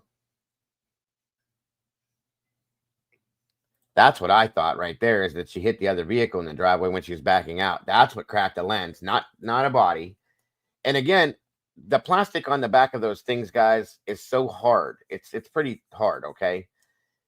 A human body wearing a coat is going to flex off of that. It's going to push off of that. It's not going to crack it unless, like, you were to hit like a hard part of the head. Even then, I don't think you would have to hit it going pretty hard. No, it doesn't make any sense to me. It doesn't make any sense to me. That had to hit something hard, like another vehicle, to crack that, in my opinion.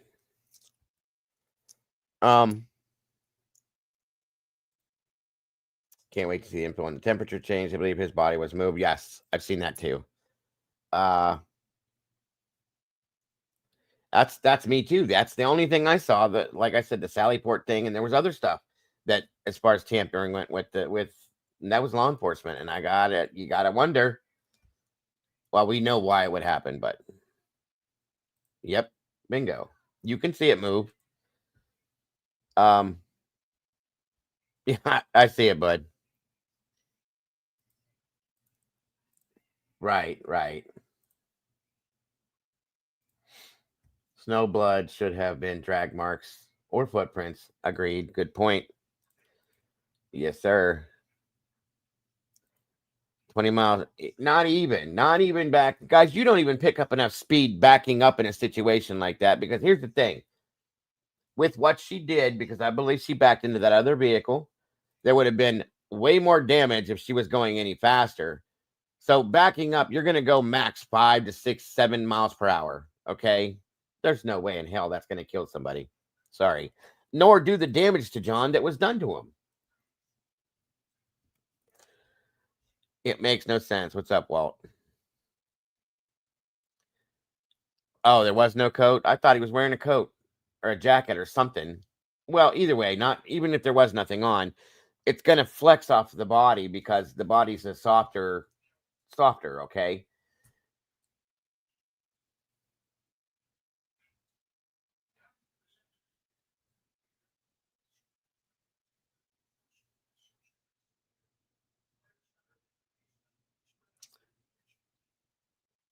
You in the Sallyport video, you absolutely see that happening. It's there. You can see it. Thanks, Critical, for clearing that up. I appreciate that. My apologies, guys. I was wrong on that one. And Critical said when Jen McCabe takes the stand this time, it's game over. We'll see for sure. Peggy O'Keefe, and she talked about Karen Reed coming over to visit the morning that she'd learned her son was dead. She said Karen didn't offer condolences. Karen didn't offer a hug.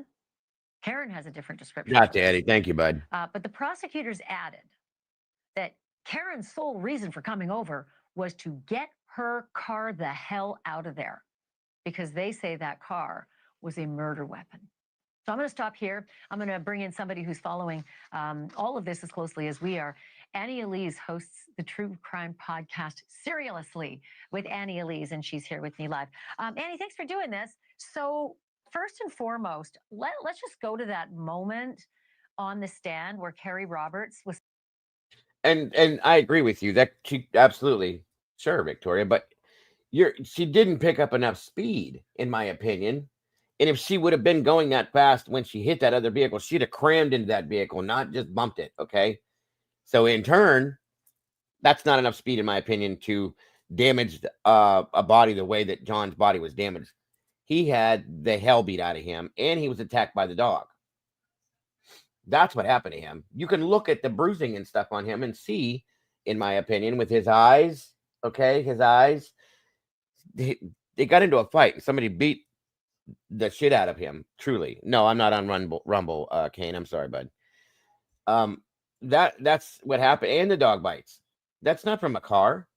Guys, I've seen, I don't know how many people that have been hit by a car. I've been on too many of those scenes.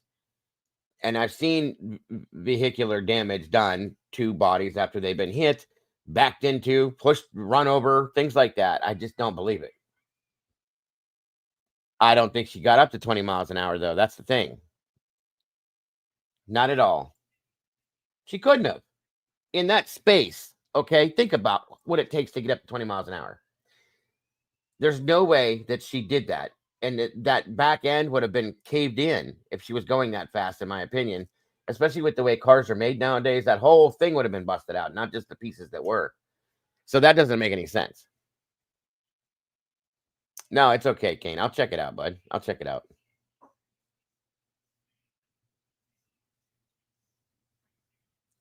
I got you, Eddie. I get it. Yeah, I know. It's okay. Sort of really put to the test by Karen Reed's lawyer. I mean, she really did have to admit that she'd said two different things.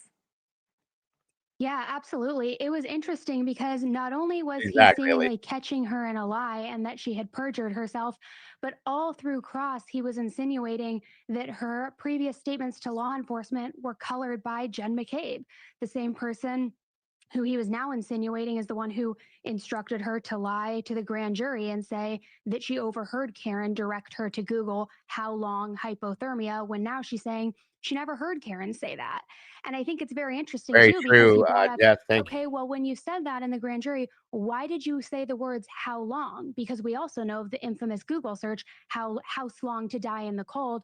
So why would you use those particular words? To which she couldn't answer. So here's the other thing yesterday when I was watching, and I want to know your perspective in the court, because me, outside of court, I have a very strong feeling of. Hey, Mama Bear. See, that's what I'm saying, you guys. A girl walked out in front of my car back in high school. I hit her probably at 15 miles an hour. She stood up and walked away with no injuries. I'm telling you, my son was hit in his knees. Somebody was going probably about the same. Nothing. And if she was going 20, she would, and backing up like that, that car would have moved a lot more in that video, and that damage would have been a hell of a lot more. It truly would have. So to me, the damage that was on John's body just was not enough, or it was too much for what she did. He was beat up by more than one person, in my opinion. And you can look at his face. We covered the autopsy photos in here and looked at it. I said, there's no way in hell that that's from a vehicle backing up like that. It's just not. That's my opinion too. But, you know, and again, I know there's people that are going to disagree, and that's okay. Thanks for that comment, Mama Bear. Appreciate it. And thank you for being here. About this. Yesterday, it seemed that the prosecution went on at length, laying groundwork with this witness to suggest that she was not friendly with anybody in that house. So if you think she's part of a big old grand conspiracy with all those party goers who, you know, in the defense's view, killed John O'Keefe and then covered it up and framed Karen, the prosecution really wanted to look like this witness is not chummy with those people. Today, once again, that went out the window.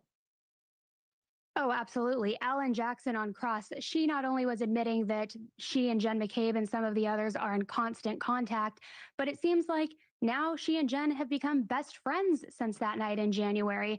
And he had alluded to and asked her several times, so would you guys talk before you would make statements to law enforcement? She said yes. They built timelines together. They had conversations, all in preparation for these statements that she gave to law enforcement.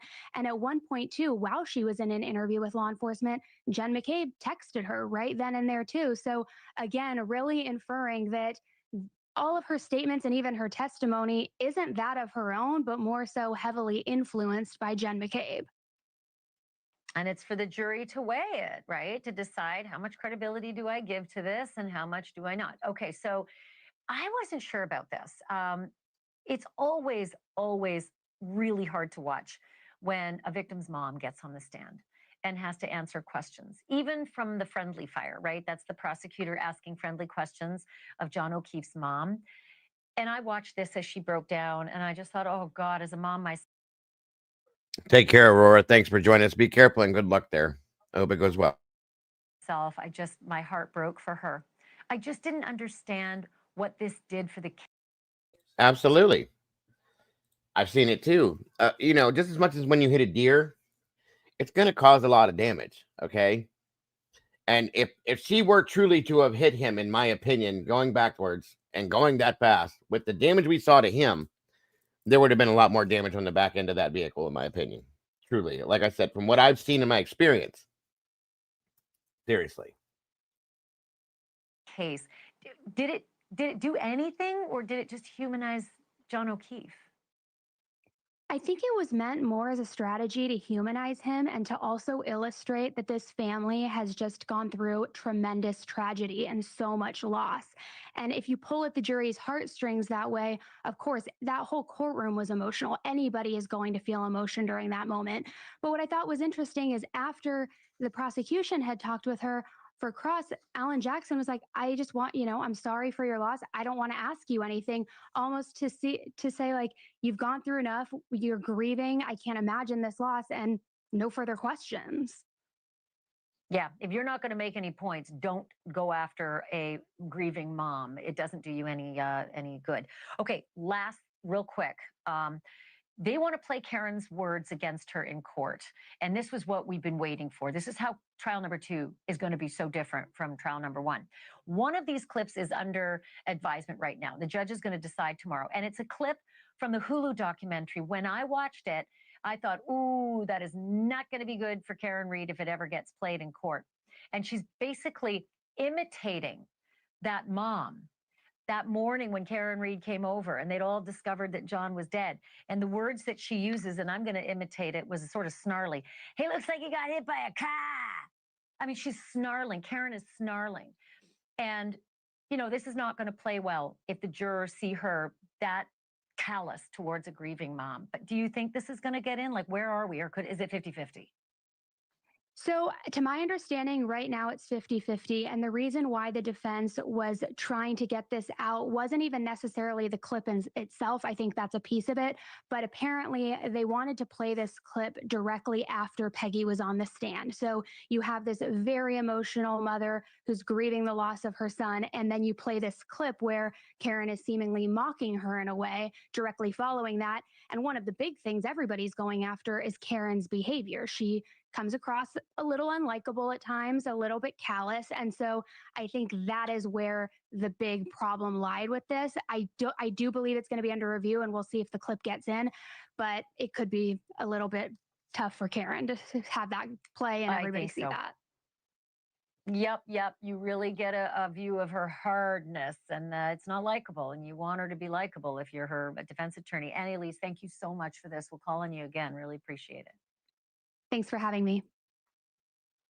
All right, so if you have followed Karen Read's trial and then her retrial, even a little bit, you will know that a juror from her first trial, the mistrial, is a lawyer who's now on her defense team.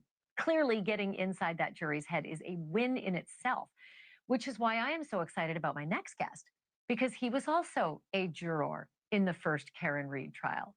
Ronald Stanislaw is live with me now. Thank you so much for being with me. I so appreciate this. How did you vote if you don't mind me asking, how did you vote in the first trial? Voted not guilty on all 3 counts. You voted not guilty on all 3. What was the breakdown like in the jury room for those for and against? And if you could, tell me also the breakdown of gender. The breakdown, in general, breakdown of gender, more female than male.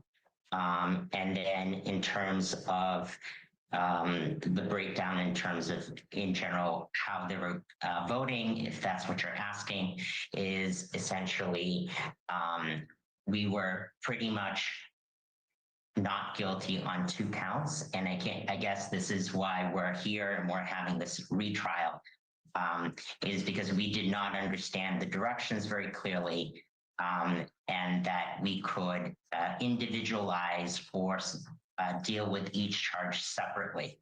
And so we voted for 2 of the charges unanimously not guilty, but one charge we were split on, and that was the manslaughter charge. And that's where I wanted to ask you, though, deliberated if I for can, several Ronald. days. Sorry. Once again, Clifton, something I've seen many a times. I showed when I covered that, when I showed the dog bite, the arm, you can see where the dog bit down, the arm pulled away, and it tore the skin downward, or, you know, the direction away from the teeth. I've seen that I don't know how many times, you guys. I've treated that. I've wrapped and bandaged that. I had one on my own hand. It is obvious dog bites. Absolutely obvious dog bites. There's no question in my mind. So again, that's I'm not going to call it fact because I can't prove it factually, but it's I'm very, very, very, very set on the fact that I believe is absolute dog bites, period. There's no answer for what else it could be. I'm sorry to interrupt, but I'm more curious about the breakdown.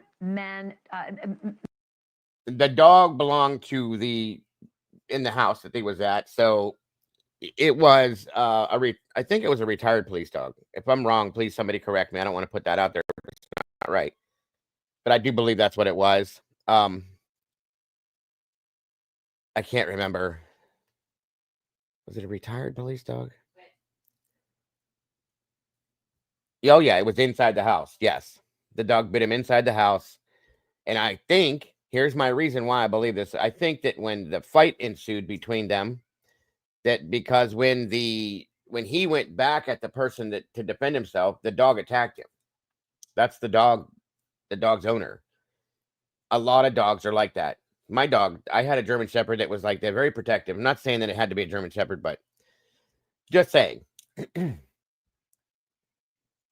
It was a dog bite, in my opinion. Definite tooth marks. Tomboy said exactly that's why the CW didn't want the dog bite expert allowed to testify. And yes, it was a retired canine. That's what I believed. Yes. And I'm telling you, that's what that was. I'll pull them back up and show you again, and I will show you exactly the way I went over it, how I know that those are dog bites. I will absolutely show you. Men and women, and who voted That's guilty based on my and who experience, voted my not personal guilty when it experiences and came to physical men and experiences women. What and was stuff that like split? I don't know the exact number because we were an uneven number in terms of males and females in the group, but I don't know. And that's Alicia just said they didn't check for DNA because they decided she did it from the jump. Thank you. That's why I'm telling you there's corruption within this one, okay? Period. There's too many things that happened that shouldn't have happened, and too many things that didn't happen that should have happened. And there were people that came into this community that live in that area and said that they feared for themselves with these other officers that are in this area because of things like this. They protect each other the way they do. That's all there is. I get it. I know the brotherhood situation. Same thing in the fire service, guys. It lasts. It's there and it outlasts everything. Mountain Man's in the house today. Good to see you, bub. Which makes it even more odd that they sold the dog. The owners don't usually let go of service animals that they worked with. Thank you. Bingo. Thank you, sir. Thank you, thank you, thank you. That dog should have lived with that family and that man until it passed. They sold the dog. They changed out, completely redid the basement floor where I believe the crime scene was twice. Then they sold the house. Why? Why would you do all of that like that? Unless you're covering something up or hiding something. I'm sorry. That's true. That's true. In turn, I can believe that dog was set either was defending its owner or was told to attack, in my opinion. Just saying. Where did I never saw any DNA testing done on those wounds.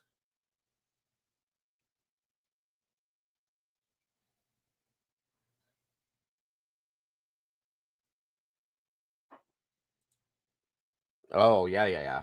Yeah, it could. They swabbed John's cuts and tested for dog's DNA. I didn't know that. I never heard that. I'm sorry. Exactly the exact number. I cannot recall It's all due how respect, many obviously. voted, I how didn't many know that. females voted I never heard that. versus how many males voted guilty versus not guilty. So it wasn't palpable that all the women were voting guilty and all the men were voting not guilty. It wasn't obvious like that.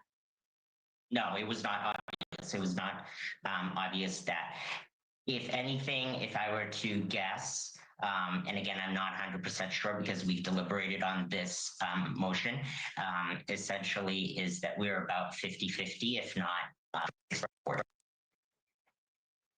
Okay, so the other thing I want to do is I want to play a clip of Karen Reed's voicemails that she was leaving that night for John O'Keefe while John O'Keefe was presumably dying in the snow. I'm going to play them and I'm going to ask you a question about them afterwards. So let's roll it.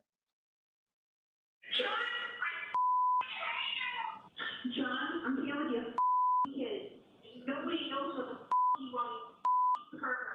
John, I'm going home. I cannot babysit Amy. I need to go home.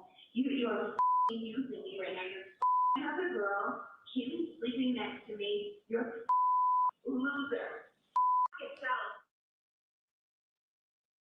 Okay, so here's my question, Ronald. When you guys were deliberating the meaning of those voicemails, were you all thinking that's a jilted girlfriend who's angry that her boyfriend is cheating on her, so therefore she could not have killed him? Or were you thinking there's an angry woman who was probably fighting with a boyfriend that she killed that night? I believe, honestly, that we were split on that, and that some of us believe that it was the rant of an angry girlfriend, jealous girlfriend, and also maybe intoxicated or clearly intoxicated individual. And on the other hand, there was some who probably thought the opposite. So I think that's why we were at a standstill. Okay, I only have a couple seconds left. I have to make this quick, but have you seen the Hulu documentary about Karen Reed? And if you have, has it changed your opinion at all about voting not guilty?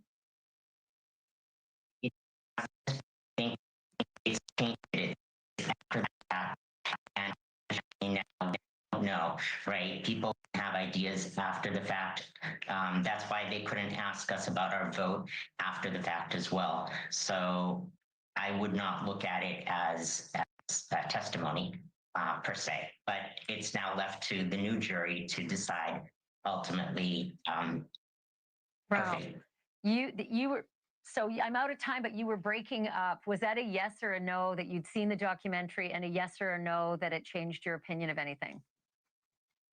Is a no, that I have not seen the documentary and in full, and no, I don't think it's going to change my opinion.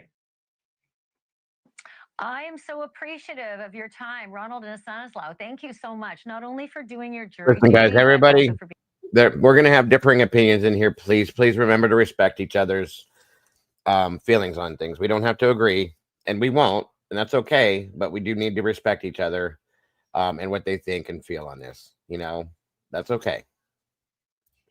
being on the show. Thank you for this.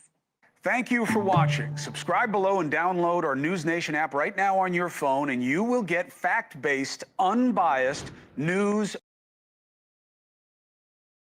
It's pretty wild, guys. I know that there's a lot of strong feelings over this one, and I get it.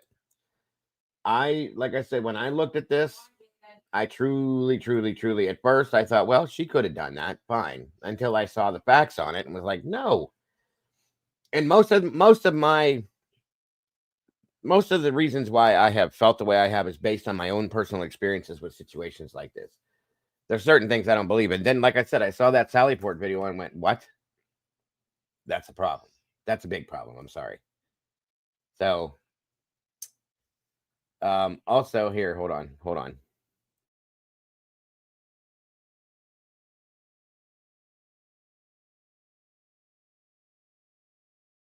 I'm going to follow up with this, and then we're going to move on after Karen, because we haven't really covered a lot of Karen, and a lot of people are watching it. So I'm trying to feed into what a lot of, everybody's wanting. So I'm giving you guys some stuff on her court and law and crime with what they've talked about, and then we can review and talk about that as well. So. Officer John O'Keefe was found lifeless in the front yard of a Canton home. His body, battered and bruised, lay just outside the house where his girlfriend, Karen Reed, claimed she had dropped him off the night before. Now, years later, the courtroom is packed, the nation's eyes locked on an unfolding drama of Reed's retrial. The prosecution says she backed her SUV into O'Keefe, left him in the snow, and never looked back. The defense, however, tells a far darker tale of a cover-up involving law enforcement, planted evidence, and a powerful blue wall. Social media has become a battleground with viral videos, heated protests, and TikTok sleuths igniting a public obsession. What's wrong, Tomboy?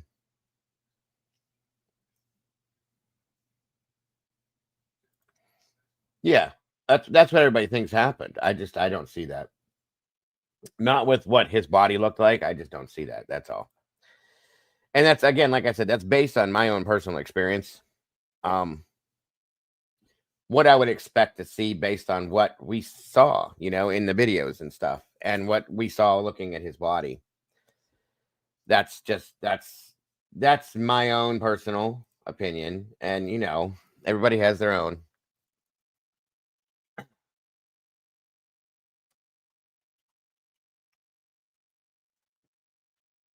Hang on. Every witness, every cross-examination adds fuel to the fire. Was this a tragic accident, a calculated murder, or a twisted conspiracy? As Karen Reed stands trial again, the search for the truth continues in Dedham, Massachusetts. I'm Vinny Politan. Thank you so much for joining us tonight here on Closing Arguments. Great to have you aboard. Day 2 of the Karen Reed trial. And it's very clear that Karen Reed has proclaimed her innocence, saying, I am innocent. She said it in the beginning. She says it in interviews. She says it on television. She says it outside the courthouse. One question I have is she going to say that inside the courtroom on the witness stand? We'll see. We're a long ways away from that decision having to be made.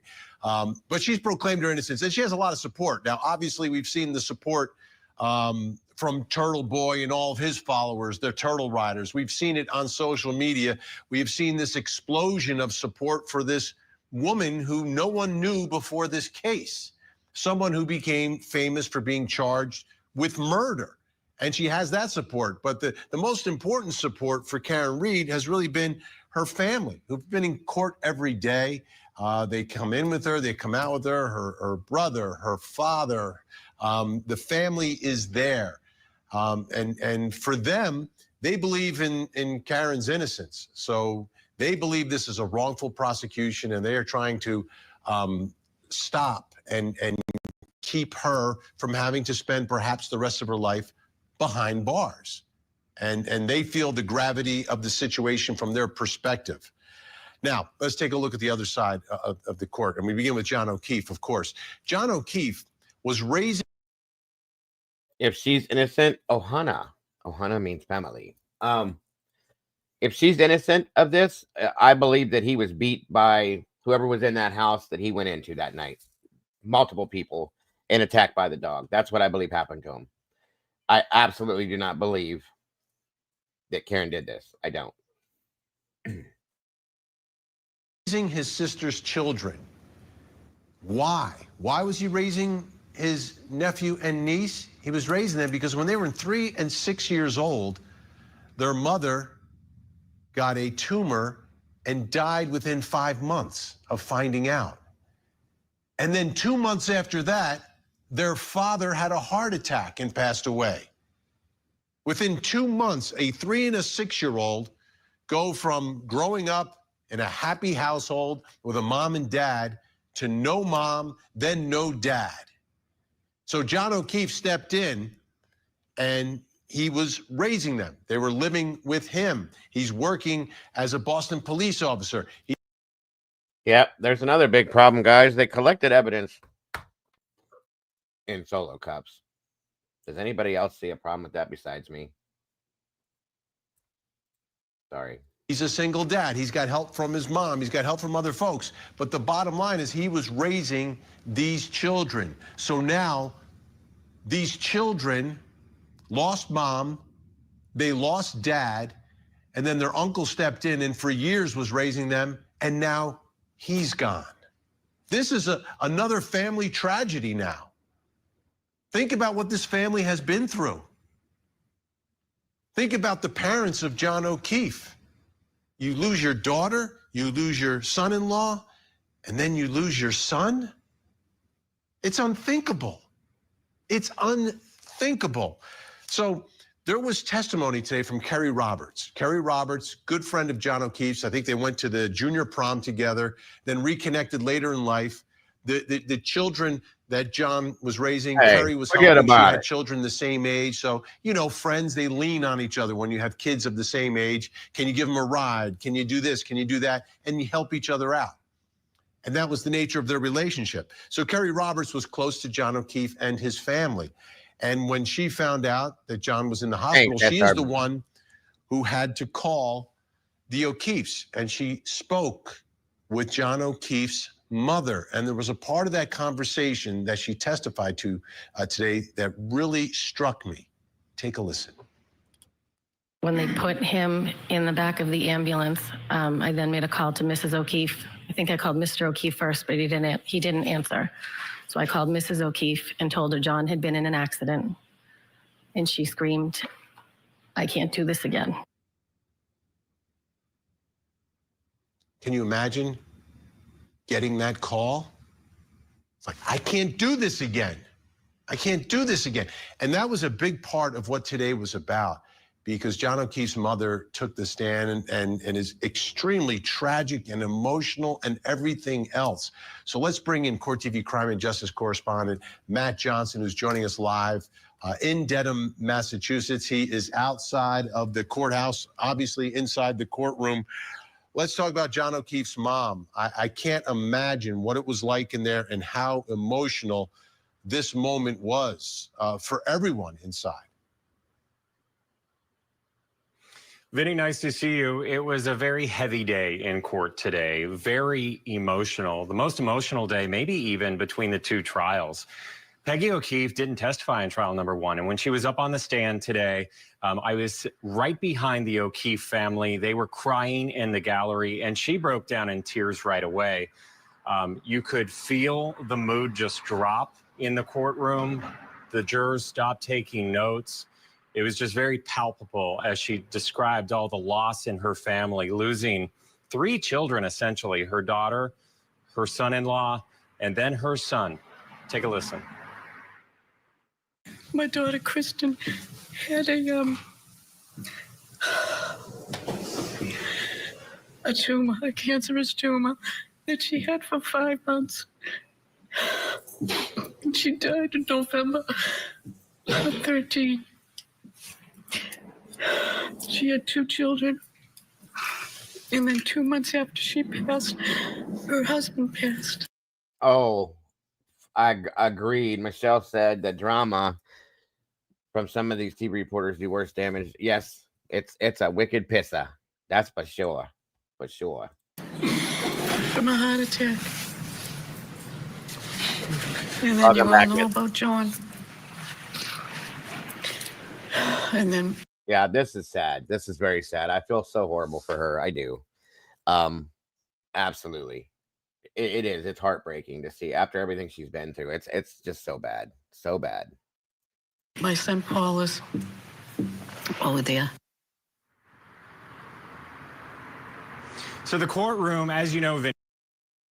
And you're right, Victoria. They're not always proper, but the things that were done within this investigation go beyond proper or unproper. They go to an absolute level of corruption, as far as I'm concerned. Like I said, using red Solo cups to collect evidence is not it. No, that's just one thing. The way a lot of things were done with this is just. It's just bad. The Sally Port stuff, I can't. Any one of you can argue with me that video, that you didn't see something in there. And I'm going to have to say that I'm saying you're lying, because you can see it clearly what they're doing. Okay. And it never should have happened. It's absolute corrupt. Okay. And the leaf blower situation. Come on. This is all ridiculous. Okay. There's mistakes that are made in cases, but this is bad, guys. It's evident what it is.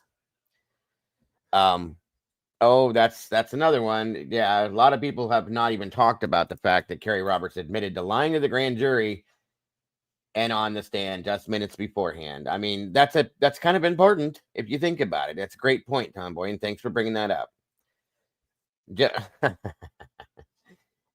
Vinny is definitely a good-looking dude, that's for sure. He's definitely got that Italian persona, whatever you say. Oh, is that the baby? Yep, baby. Why are you crying? There's the new one. There's the new grandbaby. Sorry, the phone's doing its thing. Just born. Brand new little bean. Oh, he's perfect. You okay? You all right? Yeah. Oh.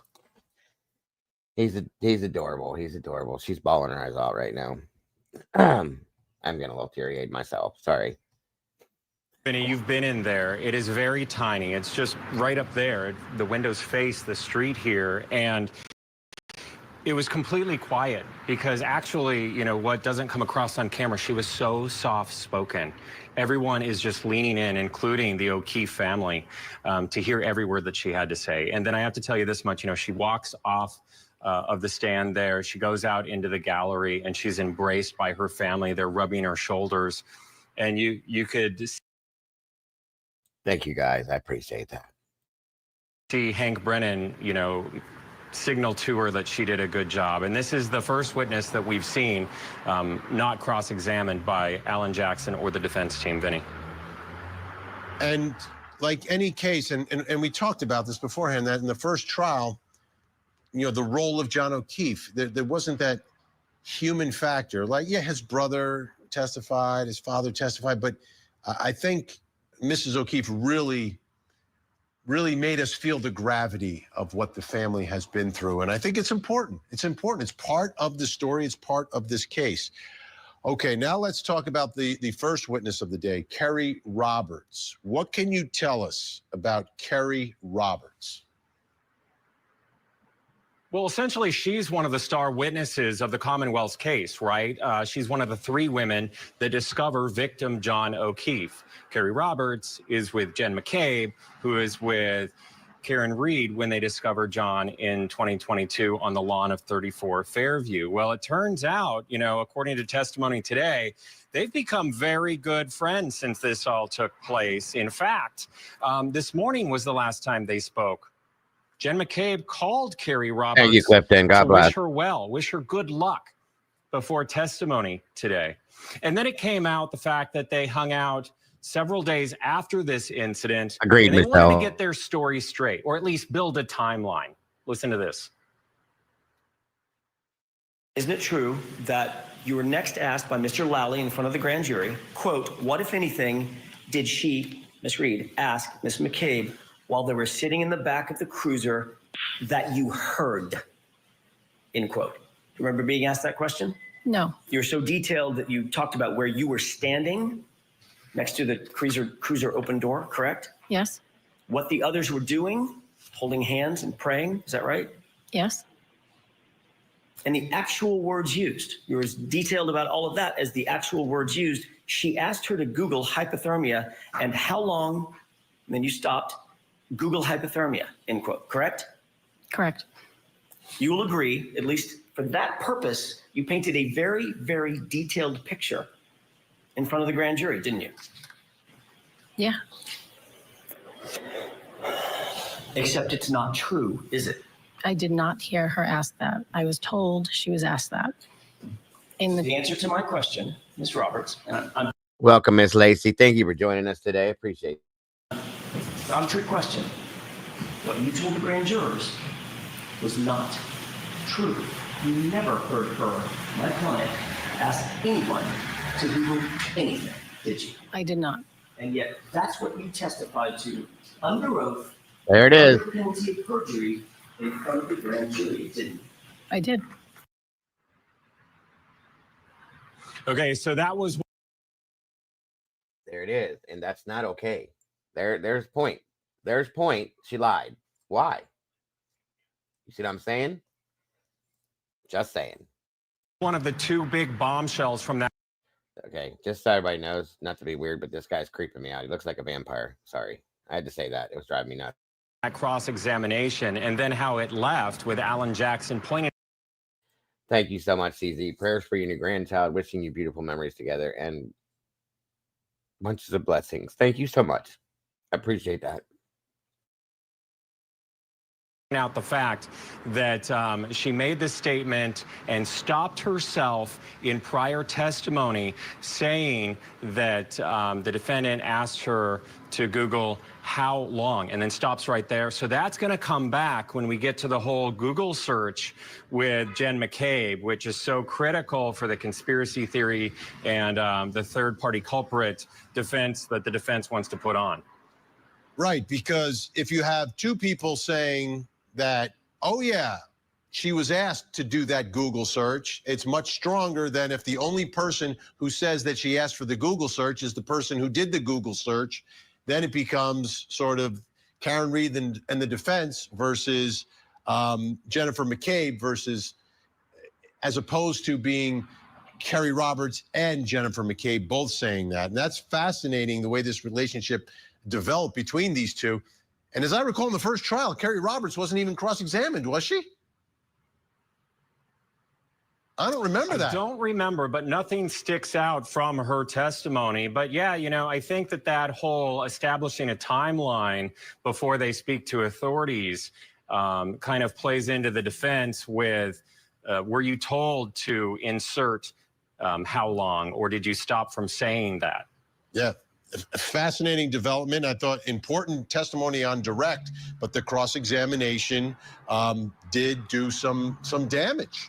All right, let's talk about reaction to day 2. I know you're always out there trying to get us more and more info. What do you have for us tonight? Okay, so there were a lot of big arguments outside of the presence of the jury, and I'm going to lead into statements from Karen Reed and her father. But there was these arguments over another clip, yet another clip that the prosecutors want to play that Karen Reed made to a media outlet, and basically where she was saying that she was confronted by Peggy O'Keefe and being accused in the death of Peggy's son, John O'Keefe. And these are part of those arguments, and then we'll get into reaction after. Uninvited, the defendant and her father go to the O'Keefe house without invitation. They knock on the door and they ask to come in. They go into the house. There does not seem to be any interaction, at least with Peggy O'Keefe. And curiously, they go upstairs. Bingo, exactly, Jen. How many times can people just lie in cases before people give a shit? Yeah, people lying to grand juries, law enforcement running around investigating like they took classes from Barney Fife. 100%. And it's just looked past like it's nothing. And it tells its own story, folks. This is why I believe she didn't do it. Just saying. For 15 minutes. They stay at the house for less than an hour. This is a family that's grieving the loss of their son. Less than an hour, they go back outside.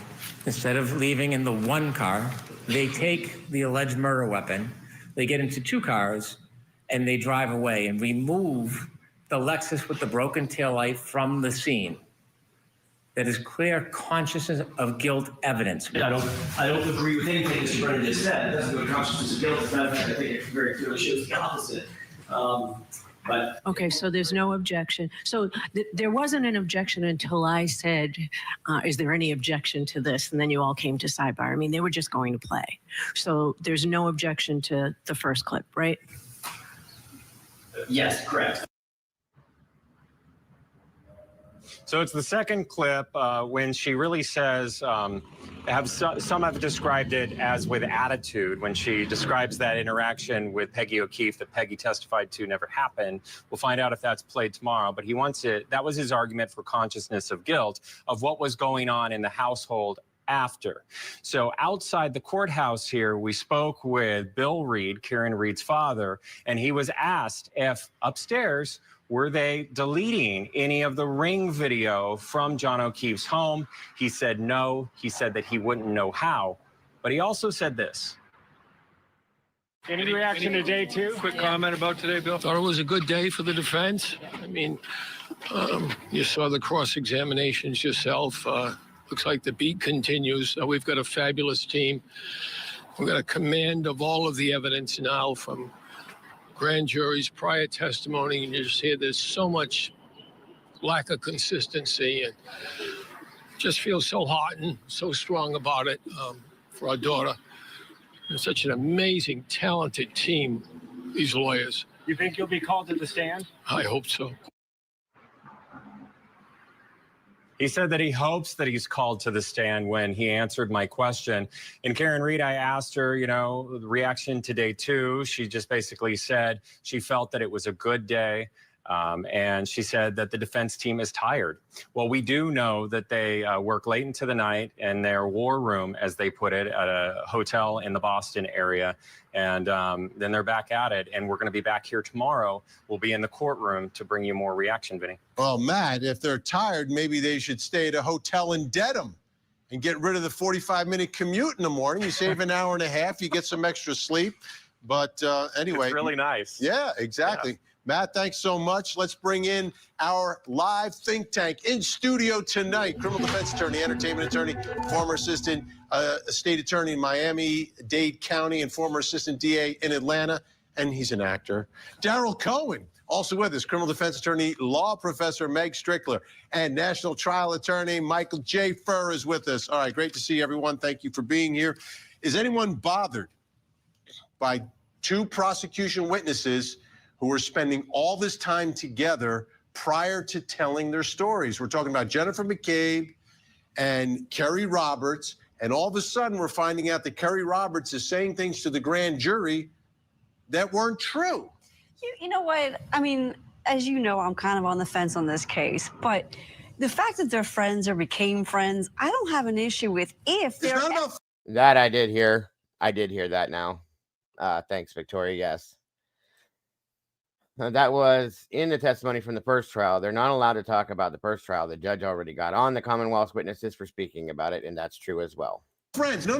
It's friends who were together talking about and putting together their timeline together. I mean, what's the first thing cops do when they get to the scene of a crime? They separate the witnesses and get all their stories. Nobody got their stories until they had their own conference here. It's very troubling that all of this happened, but this is a tragedy that no matter what we do, no matter what the jury does, we can't make the tragedy go away. All we can do is look for justice, whatever justice is. Justice is the truth. That's all we want is the truth. Exactly. We hope that people will tell the truth, and that even if they're colluding and talking about things, that ultimately they'll tell the facts as best they remember them. And so they. But they didn't to the grand jury. Isn't that a little? Isn't that a little problematic? We don't. No. It's not inconsistencies. Well, the judge even asked him, did you lie? She said she heard. I mean, this is a big point too. If this case was in Ohio, this would not be an issue. The problem for Hank Brennan, and this is what keeps him up at night, is that a stealth juror will look at this and say, oh, that's it, that's a cover. At the end of the day, I think Hank Brennan knows he can't prove, it's not enough for him to prove his case beyond a reasonable doubt. He's got to prove it beyond a delusional doubt. He knows that there's a stealth juror in there. He needs to prove this beyond any delusion. And so there's going to be a stealth juror. Look at her. They were friends. Of course they were friends. No, but they weren't friends until John O'Keefe died. But they did not know each other. Correct, but now they are. That's even better because they didn't collude at that time. Later, they began to be friends. They immediately started meeting together, and the testimony, I mean, she said that on the stand today, that we got together and we talked about, we tried to figure out timelines before they spoke, before they told their stories to police. What's the problem? The problem is that she testified in front of the grand jury to things that weren't true. She should not have said something that wasn't true. But as far as isn't that the point of witnesses? That you go, you swear to tell the truth, the whole truth, and nothing but the truth. But you also talk to other people and you say, I just want to remember what I said. Did you say that? I want to remember that what I said is accurate, that the timeline is accurate. There's nothing wrong with doing that. It's what's wrong is if you don't tell the truth. Right. Yeah. And that's what happened here. On days when I'm late to pick up my kids from the bus stop, I make inconsistent statements to my wife 5 days a week. I can't keep my story, and that's within a week. This has been like 2 years. These people are like under a siege mentality. So at the end of the day, it makes sense that she would be inconsistent a little bit. I'm inconsistent. Right. It was on a big issue though. All right. Think Tank staying with us. When we come back, did Karen Reed show the broken tail light to Jennifer McCabe and Kerry Roberts? That's another thing that she testified in front of the grand jury about. We'll take a look at that. Plus, coming up next hour. Tonight on Vinnie Politan Investigates the Delphi murders. Cameras were kept out of the courtroom, but now, finally, some of the evidence has been released. And tonight, we take a closer look. Did prosecutors prove the case? Join Court TV's Vinnie Politan with the latest and breaking true crime stories. Now, let's look at the other side of all of that. Vinnie Politan Investigates tonight, 9/8 Central, only on Court TV. Is Karen Reed a killer girlfriend? She's guilty. Or the scapegoat in an elaborate cover-up? Karen Reed! I'm sorry. Correct. Okay. You're trailing the Lexus SUV, correct? Correct. The Lexus pulls in to the driveway and you pull in directly behind Miss Reed and Jennifer McCabe is driving. Correct. You're driving your SUV, correct? Correct.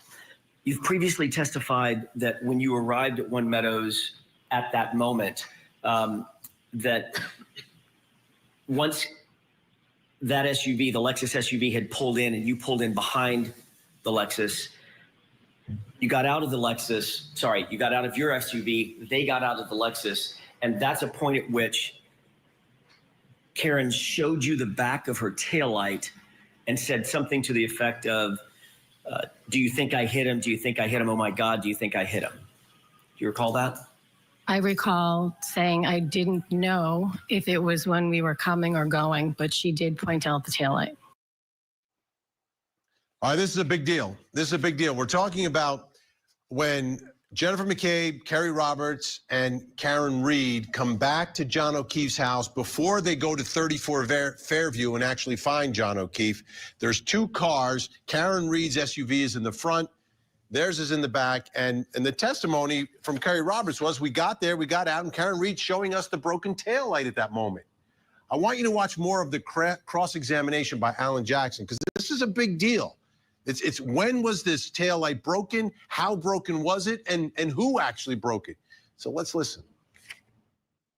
Do you remember testifying in front of a grand jury on April 26th, 2022? Yes. Okay, about 2 years ago. Yes. Sorry, 3 years ago. You were under oath at the time. Is that right? Yes. Things were fresher in your mind at that time than they are now, 3.5 years later, I'm guessing, correct? Yes. Okay. You were asked the question to describe the circumstance when you arrived at One Meadows. Is that right? Yes. And the answer that you gave was, quote, we pulled into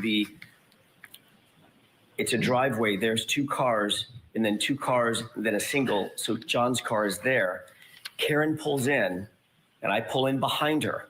When we get out, and Karen is now showing us the back of the back of the car, saying, my taillight, do you think I hit him? Do you think I hit him? Oh my God, do you guys think I hit him? That was your testimony at the time, correct? Yes. Can you pause? Do you recognize what's depicted in the video? Yeah, that's when we arrived at John's house. Okay, and who's the person with the plaid red pants? That is Jen. And who's the person that's just rounding the back of the car in front? That is Karen. What is the car in front? That's Karen's SUV. That's the Lexus SUV. Yes, it is. Behind that Lexus SUV, Ms. Roberts, is there another car? That's my car. And who's getting out of that car? I am. Okay. And this is the point that you were describing at least in the grand jury testimony at that time. Yes. This is the time that you're describing. That I thought it was when we walked in. This is the time that you were describing, right? When you arrive at the scene. Yes. Or sorry, arrive at One Meadows. Yes. Okay. Let's go ahead and play this through.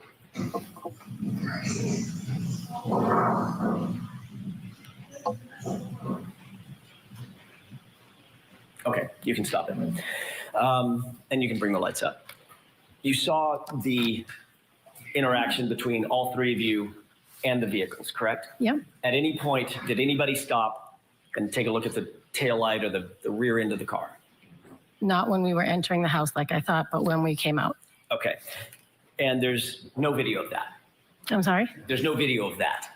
No, I don't believe so. Right. So the video that does exist describes nearly exactly the time that you testified that y'all stopped at the back of the taillight and Karen said, look, my taillight's broken. Oh my God, do you think I hit it? Correct. All right, that was more false grand jury testimony, Michael. Yeah. And how problematic is this?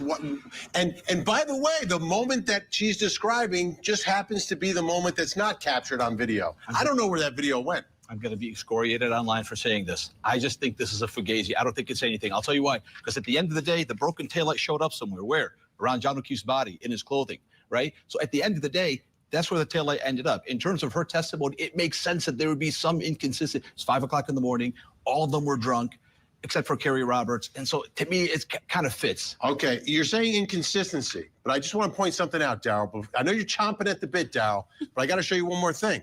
Remember, I was talking about Kerry Roberts and Jennifer McCabe huddling and getting their stories and straightened out.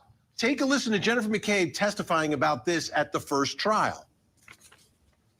When you get to Mr. O'Keefe's house, where do you park? I pull in the straight in the driveway. And after you pull into the driveway, at some point you all get out, correct? Yes. Do you recall who pulled in first as far as who was in front of who on the way to Meadows, yourself or Miss Roberts? I believe I was in front. You would have pulled into the driveway and parked, and Miss Roberts would have pulled in and parked behind, correct? Yes. And so after the three of you get out of your respective vehicles, what happened? Karen brings us to the back of the car and she says, look, see, I have a cracked taillight. With respect to that morning when you arrived, if you could, using the laser pointer, just sort of delineate for the jury whereabouts you had parked Ms. Reed's vehicle when you pulled in, if you see it in the photo. So it would be right there because John's car was further over. Mr. O'Keefe's car was further over toward the fence? Towards the fence, yes. And so when you arrive there, you're looking at the taillight, and then at some point you go in the house, correct? Correct. How did you get into the house that morning? The right garage door was open. Okay, Daryl, explain to me why Jennifer McCabe and Kerry Roberts have the same consistent story that is not true. Stugotz. What did I have for lunch yesterday? I can probably tell you. Rim What did I eat Bambito. first, second, or third? I cannot. Rim The Bambito. only infallible That's it. person that I know of is called AI. After a period of time, your memory tends to remember what you wanted to remember, So you're- not necessarily what really happened. Why are their memories consistently wrong? But they're consistent.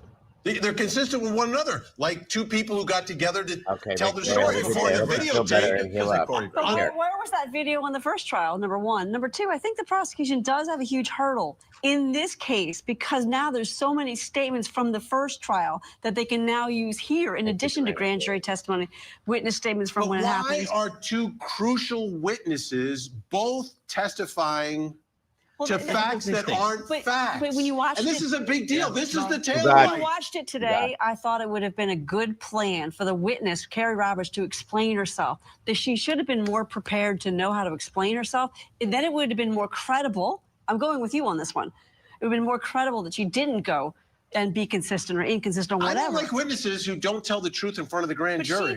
She didn't have an answer. When she was cross-examined on this particular issue, she acted like she was And like, why don't we have the second video? That's a big question. That's a DGI. Darn good question. I think the jury's going to find that they choreographed their testimony. It seems pretty clear to me. Okay, so then what happens? What's the result of that? Does the jury say you're choreographing testimony? Why should we believe Then they you? don't meet the beyond a delusional doubt standard that I have for this case. That's my standard for this case.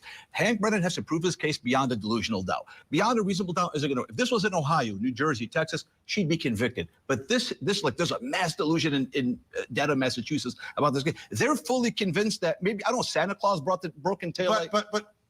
But the delusion, there's no delusion that the testimony is false. That's correct. What are the odds of two people But you got to keep getting wait for the rest of the something trial. wrong? Wait for the rest of the trial. And if we're going to have more and more of this, then Exactly, we've got a Brian. big issue. Okay, well, we've already got two big this lies won't in front of the day grand two. jury. Prosecution is not trying this case, in my view, the way they should. Keep They it need to simple. use the KISS method. Yes. Keep it short, stupid, keep it Oh, it's gonna simple, be- stupid. it's gonna be And instead, shorter. They have made it completely convolution. It's convoluted, and it shouldn't be. Agreed. But Darren, let me say something. When you look at the two opening statements, here's how I read the two opening statements. Hank Brennan got up there and said, I'm going to prove to you that the world is round. And you're going to, if you believe it's round, you're going to find that Karen Reed killed him. Alan Jackson got up there and says, I'm going to prove to you that the earth is flat, and it's flat because Michael Proctor's a bad guy. That's their whole entire case. That's not true. I don't agree with that. I don't agree with that. You got can Michael say Proctor, but now you have two more witnesses that exactly. So if he keeps coordinated. going, It's we're going to have pattern at this another point. hung jury. All right, stay where you are. This is what we're going to do. When we come back, we are going to take a look at that broken tail light. We're going to put it back together. We're going to show you some video. What exactly was the state of the tail light before Trooper Proctor and the Massachusetts State Police took custody of the SUV?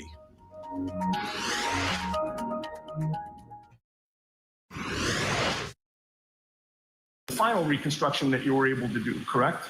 You would agree with me that there's one section of that tail light that was missing completely, correct? Correct. And that missing section is noticeably visible in your reconstruction, is it not? Yes. And do you still have that laser pointer there? I do. Would you please point to the section of tail light that's missing? Okay. Appears to be a hole on the upper left side of that exhibit. Is that a question? Yes, it actually was. I should have said right or correct, but I didn't. Yes. Okay.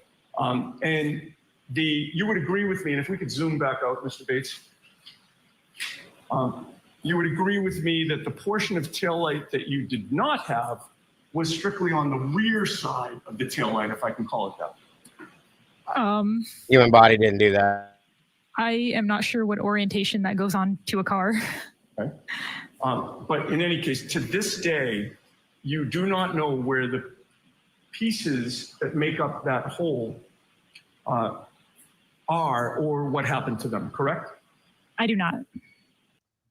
Okay, it's time for the tail of the tail light. Okay, what you were just looking at were all the pieces that were recovered of the tail light and put back together, but they did not have every piece of the tail light. It's supposed to be all red, but as you saw there, there was a little sliver that was still white. Pieces. So when they recovered all these pieces, they did not recover all the pieces. Now, both sides, the prosecution and Karen Reed's side, agree that the tail light was broken. The question is, how broken was it? I'm glad you're here, Brian. Okay. Karen Reed Always saying love having it's you just here. broken by a little sliver from backing into John O'Keefe's car. The prosecution is saying it was really broken. All those pieces were missing before Michael Proctor and the state troopers got custody of the SUV. Kerry Roberts testified about that today because she said she saw that tail light before it was taken by the police. And she says, well, take a listen to what she says. Recognize what is in that photo? That is Karen's SUV. Is it similar or a fair and accurate depiction of how you saw the vehicle that morning? Without the snow, I can't be positive, but this square piece was missing, as is in this picture. The photograph you look at is not the car in the snow in the driveway the day you saw it. Correct. Putting that aside, is that a fair and accurate depiction of the damage that you saw to the right rear taillight of Ms. Reed's car that morning? Yes. Okay, so what picture is Hank Brennan showing to Kerry Roberts? It's the picture on the right. So Kerry Roberts is saying the picture on the right, that's the tail light that I saw. Now the picture on the left is all the pieces recovered except for that one sliver. The one on the left, Karen Reed is saying that's what the tail light looked like in the driveway, not on the right. So here's the question now. What would that SUV look like if all the pieces that were recovered were put back on it except for the missing piece? Well, we did it for you. Let's take a look. Let's put that piece there. This is what Karen Reed is saying the tail light looked like in the driveway that morning. A sliver, just a piece is missing, not all of those pieces that were recovered at 34 Fairview. Why is this significant? Because we have video of the taillight that morning. Karen Reed here is backing up. This is where she says she cracks the taillight. Let's take a look. She's backing up, and John O'Keefe. Does it look like she's going 20 miles an hour, guys? Cars behind her. People can debate whether or not there's contact. You know, it's you believe what you believe. There's the contact. Watch. One more time. Watch. those pieces that were recovered at 34 Fairview. Why is this significant? Because we have video of the taillight that morning. Karen Reed here is backing up. This is where she says she cracks the taillight. Let's take a look. She's backing up, and John O'Keefe's car is behind her. People can debate whether or not there's contact. You know, you believe what you believe. We've seen it many, many times. Now, as she's pulling away, keep an eye on that right tail light. Does it look like it's just got a sliver missing or a big chunk missing?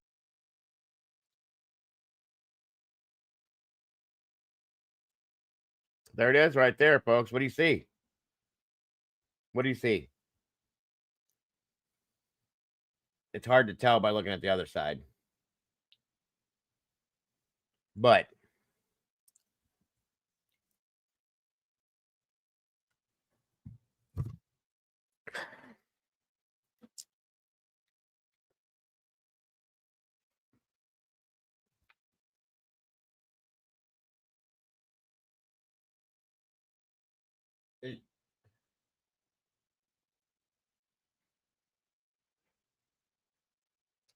it looks like a bit of, it could be a chunk. It could be a chunk. I'm trying to see, because you can see here. This is all intact right here. This is intact right here. And here. So like basically just this piece right here, you guys see it?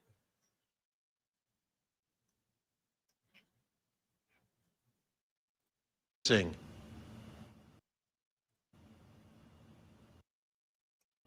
Hang on. That's the case. That's the case, folks. So let's take a look. One more time. Are we taking a look at it one more time? Let's do it one more time, folks. Take a look. Got my think tank next to me. And you can see her looking in her mirror to match, so she doesn't hit it, but she did anyway. What are you thinking? Tell me what you're seeing. Listen, I'm a horrible driver, and I've hit a lot of things. Yeah, but what do you see when the car turns around? Is it a little sliver or a big chunk? I think it's a definite maybe either way, but I don't think it matters. Yeah, of course it matters. It does. Right there.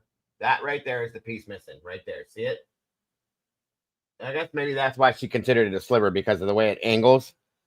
It's a sliver right there. That's why she called it that. It's a chunk, but sliver. It's slivered. It looks slivered. That's what I'm saying.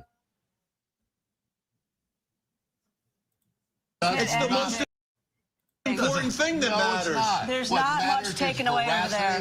What matters is whether or not she I think hit him, nowhere near regardless of whether she meant to or not. Well, you've got to prove that she hit him. How are you going to prove it? Where was the taillight broken? You have It to wasn't believe, broken there. You have to believe that it's a total coincidence that you backed up 60 feet and then stopped, but didn't hit him, and that somehow the taillight they got to his body. I get it. You're looking at everything. I'm just looking at the taillight. I want to figure this out. Let's take a look now. We have some still frames from the car pulling away. So on the right, that's how the video looks. So take a look at that. Is that a little sliver or a big piece that is missing there? I see nothing there. I see nothing. I see nothing. All right, I see no let's do the damage. overlay. Let's put the broken pieces back on it. And is there any change? Is there any change?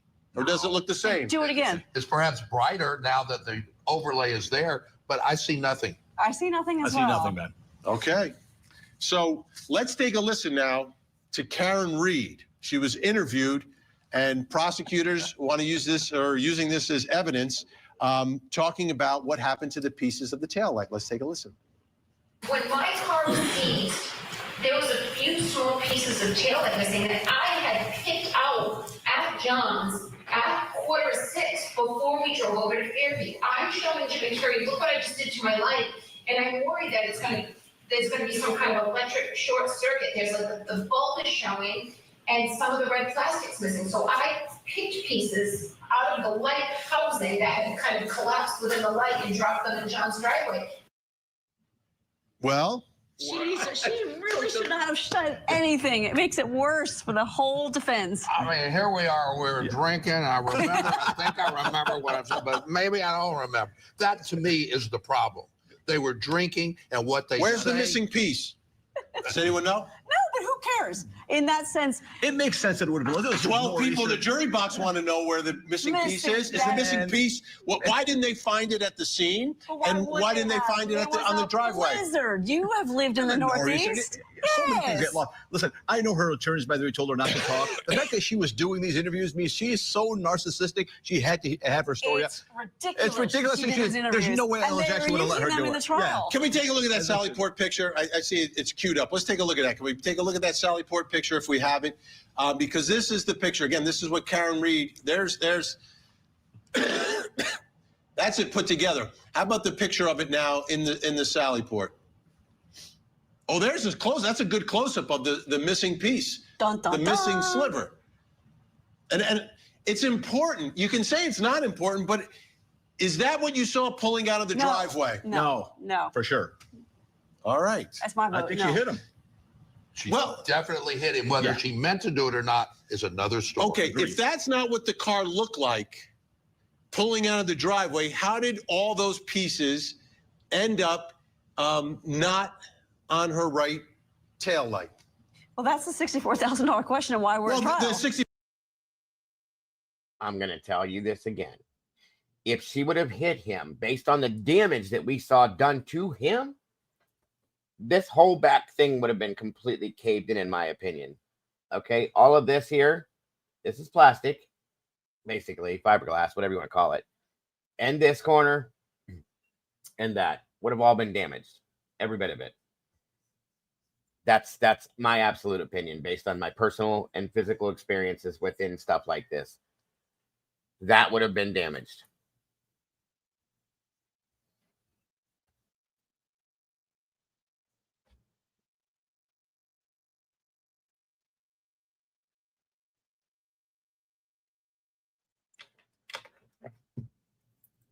$64,000 answer from the defense is that Trooper Michael Proctor was behind there. You see him in the video. Remember, all we need to do is reasonable doubt as defense attorneys, and there's lots of it here. Vinny, it's more believable that Bigfoot killed him than Michael Proctor broke that taillight, in my opinion. All right, now I'm showing you a split of what a taillight looks like when it's totally intact. That's on the left. And what they say it looked like in the driveway that day on the right. Different taillight, different side of the car, It's a different different angle, different camera angle, different I get lighting. it. Yes. But is there any way that the one on the right and the left would look the same in a video if they were like this, pulling away? If it was If the car is pulling away, like we see Yeah, he's a in the pretty good video. sized guy, Brian. He was. And he was solid. He'd have done with his face the way it looked and the marks on his arms that had, those are dog bite marks, by the way, so on and so forth. There would have been a hell of a dent in the back of that corner, especially if she was going 20 miles an hour. She wasn't. Okay. Definitely would have been damaged, guys. I've seen it done. Just saying. Far more damage. No. If it was pulling away with all that white showing, it would have had a different light. It would have been more white, in my humble But it's opinion. not. So It's who not. pulled the piece? Why did the pieces? But that's what kills her case, though, is her own daggone mouth. If No, she no. hadn't Why does that spoke. kill her case? Because They gave her she enough doesn't know rope to hang when- herself. She doesn't know when to be quiet. She doesn't know how to speak. It helps She the is so prosecution. How did narcissistic. the No rest dent of the red whatsoever. pieces get detached from the But right I don't think the tail light? prosecution needs to worry about that. If they Oh, play I think they more need a lot and of worrying more about of that. her talking, that's All what's right. going to sink our ship. What a great job, Michael J. for making the trip in. Yes. Great to see you. Meg Strickler, Daryl Cohen, thank you so much. All right, when we come back, I'm going to reveal something else you need to know tonight. Plus, coming up next hour. Tonight on Vinnie Politan Investigates, the evidence from the Delphi murder case has finally been. I have, Brian. I know for a fact. I've been on many, many, many scenes.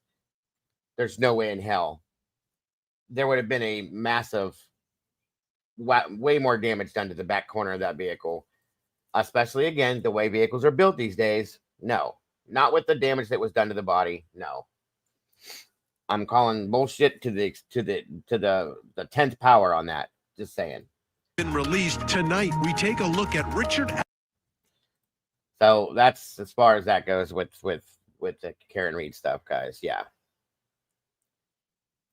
They also don't like witnesses who are proven liars and dirty law enforcement. That's a fact.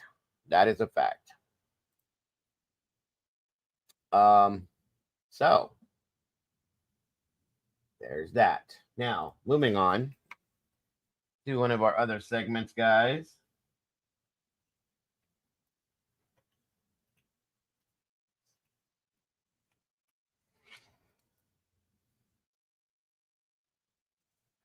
No, yeah. That's the other thing is you have to understand if John was standing, where that is in relation to his body. Okay, think about that. I believe he was 6'6". I might be wrong. Somebody correct me. Okay. Yes, we've moved on. We're moving on to our next segment, which is going to be our positivity and Good Samaritan, whatever you want to call it, segment of the day. Eddie, right. Bullshit times 10 to the 6th power. Thank you, sir. Okay, so yes, Brian, agreed.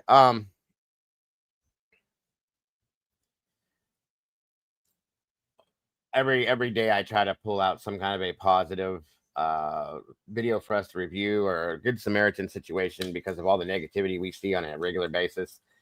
We need to see this stuff too, you guys. We need to just to keep our minds and our thoughts in a positive way because we do see so much bad stuff. So I've been running this regularly every day during our morning show. Wait one moment here. This one is amazing, and I love this one. This actually brought tears to my eyes the first time I saw it. All right.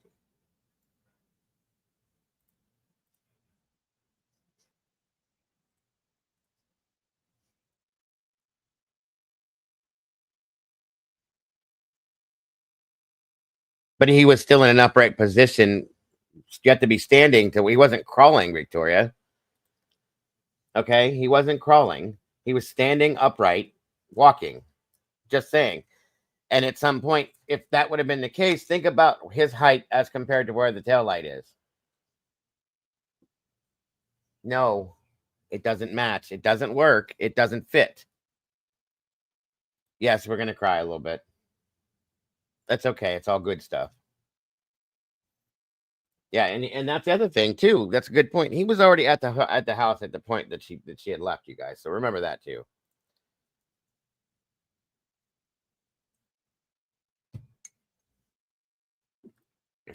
Hoping to save up for college, 18-year-old Ebony Williams tallies her tips at the end of every shift at the Waffle House. You ready to order, babe?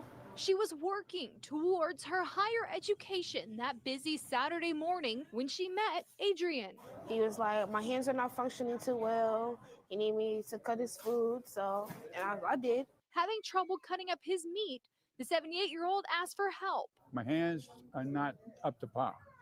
If I want to cut my meat, I gotta look like I'm starving it. Of course, she said yes, but what the two didn't know is that they were being watched by another customer. It was so busy in here, you know, and she actually like took the time to stop and hear what he had to say instead of, you know, walking past him.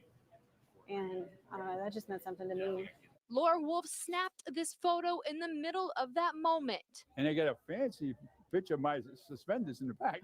But what no one expected was what happened next. Somebody told me a few days later that I was very popular because they got me on Facebook. A moment now captured in time also captured the attention of thousands on Facebook.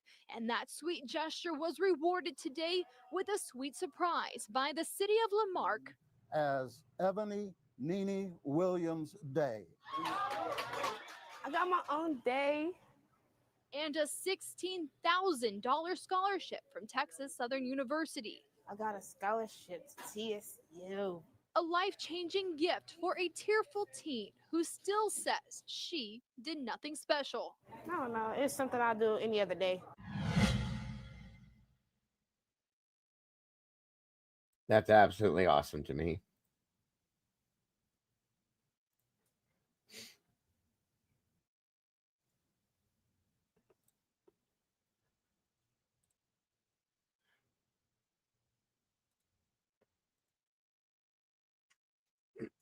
All right, here we go.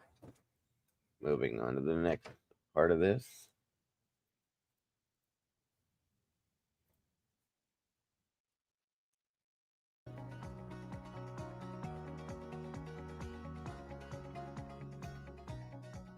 LeBron James giving the kid a day he'll never forget. And he even took the sweaty insoles out first.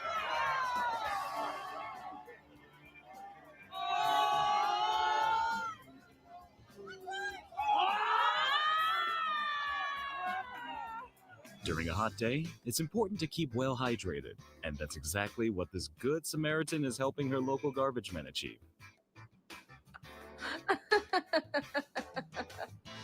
She'd had some very good news, and then this in-flight announcement was just the cherry on top of the cake. Speaking of some positivity, check it out.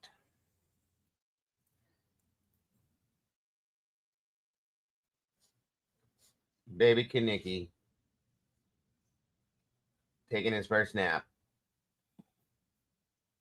Oh, he's got so much hair. It's blonde. He looks just like Elise. Yeah, he does. Just like his mama. Beautiful, beautiful baby boy.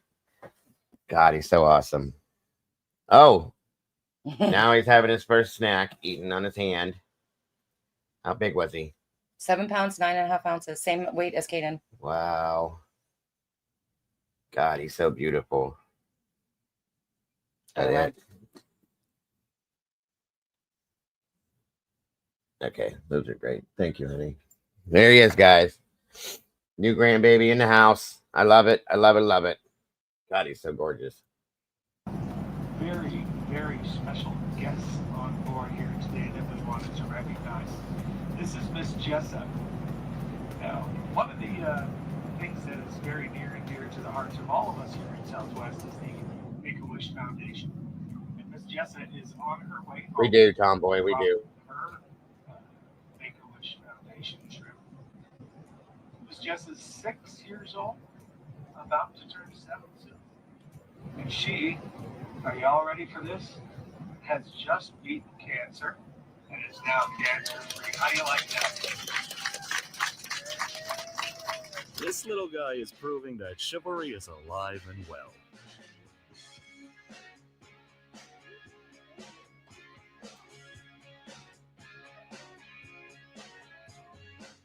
A few months before, his beloved dog had been hit by a truck, and this was his very special Father's Day gift.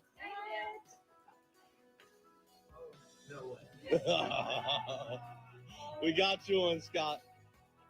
There he is. It's a big boy.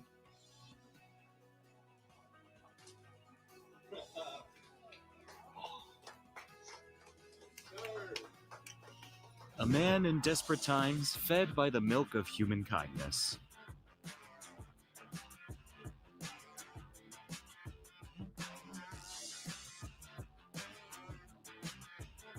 He'd been her stepdad for 21 years, and this was the greatest gift she ever could have bought him.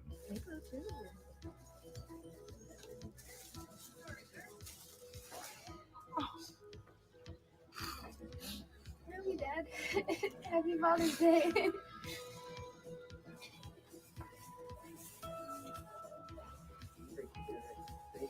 Even after 90 years on the planet, he could still be capable of being surprised.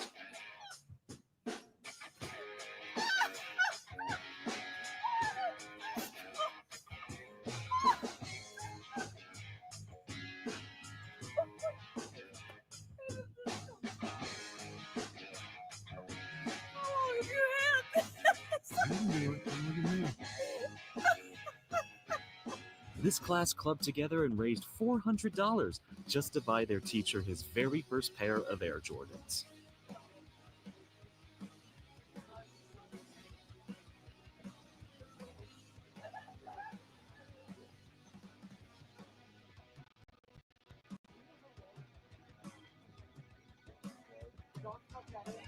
Another touching moment as another stepdad is given that greatest of all honors.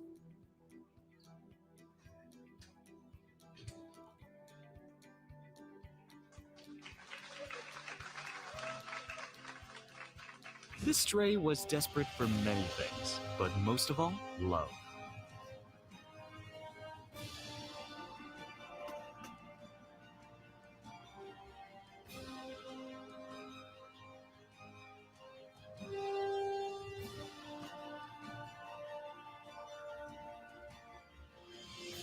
There was no way in a million years that he wasn't going to walk down the aisle on his wedding day.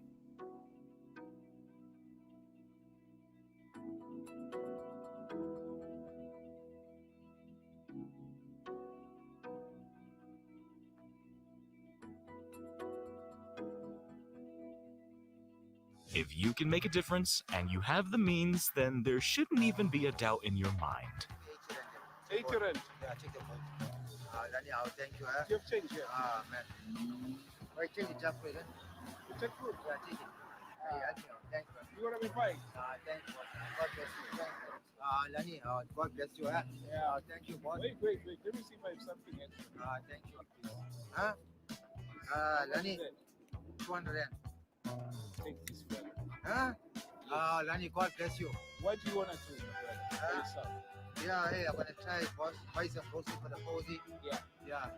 Take this extra. 1, Lani. 2, 3, 4, 5, 6. Lani. God bless you. Thank you. Thank you, Lani. Thank you. Great sportsmanship isn't just about winning. In fact, it's not about winning at all.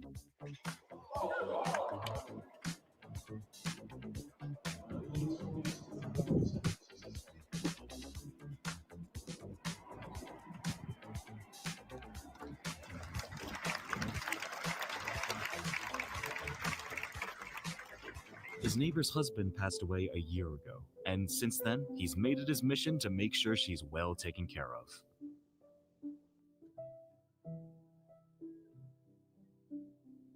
Sharing is caring. It's official.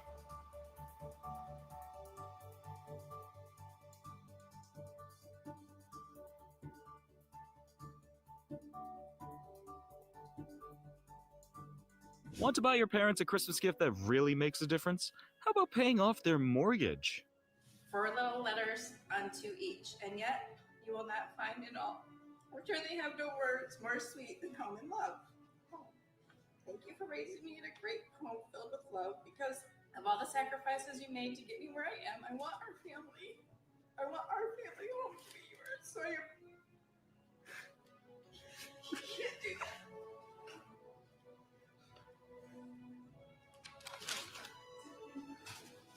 They just stopped by to wish him happy birthday. Well, either that or he's on the top 10 most wanted list. Look for your birthday. You say hello. Say hello. I never expected this. You never expected this. You say thank you. Thank you. Good. Happy birthday to you. Happy birthday to you.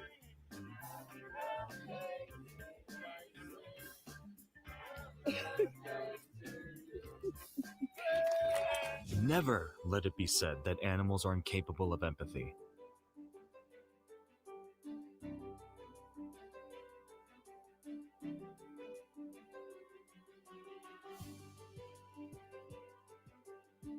To most of us, a new pair of sneakers is a luxury. For this guy, it's his entire world.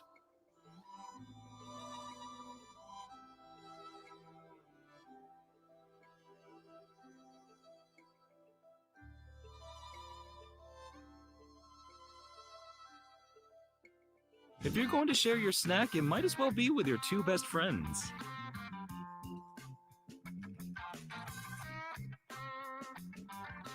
Homeless people often need very specific things to survive, and this special person has really done her research.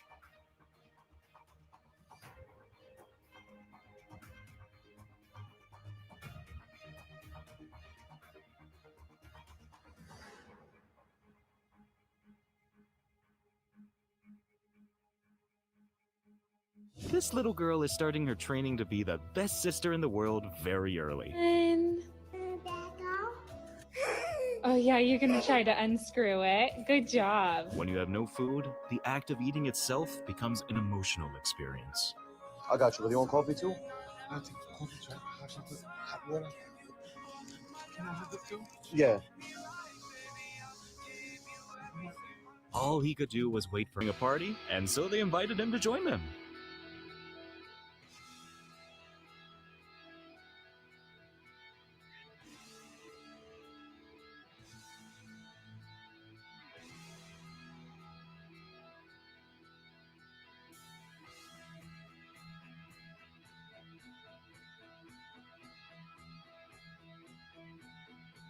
When they started dating, she told him that she and her twin with cerebral palsy would always be a package deal. And here's the moment he sealed that deal.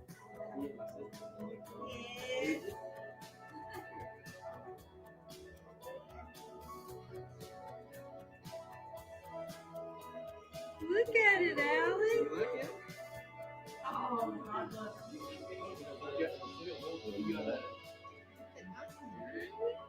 Valley. When your father-in-law reacts to your good news like this, then you know you've married into a great family. No, already? Oh my God, my God, my God.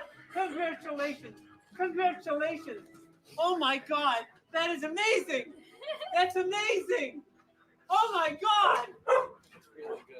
That's incredible. Saving someone from crushing themselves is always a good way to start a relationship.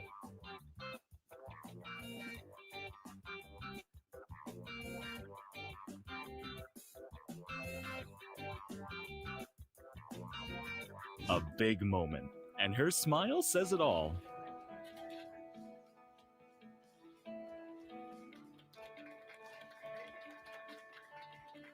With an older sibling like this, mom and dad's life suddenly becomes a lot easier.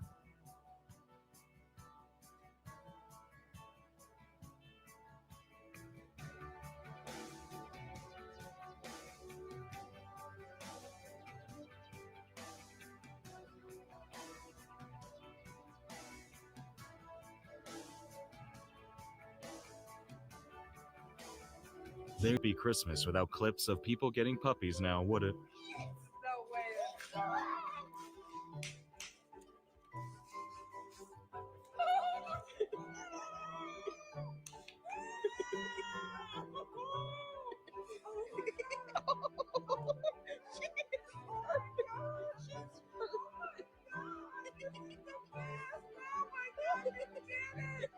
He's a huge Jonas Brothers fan, so this was the best 30th birthday gift ever. Zach and I are going to take you to Colombia for the night. What? To see the Jonas Brothers 5 albums, 1 night concert. Are you kidding me right now? I am not kidding you right now. You're going to get to go see the Jonas Brothers next month for your birthday. Oh my gosh, I can't believe this. What's going through your mind, bud? I think I'm gonna fly. All right, but yeah. You gonna be nice to me though? Yeah. You gonna be nice to me until that? Yeah, I got April beef. That's His own awesome. Dad passed away 18 years ago, so this was a very special Father's Day.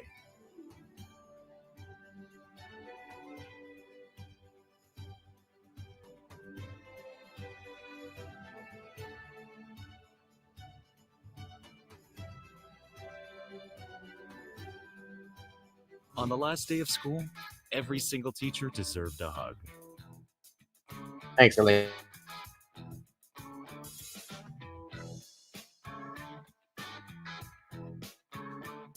He just wanted to salute his hero, but he got even closer than he expected. Good boy, well done.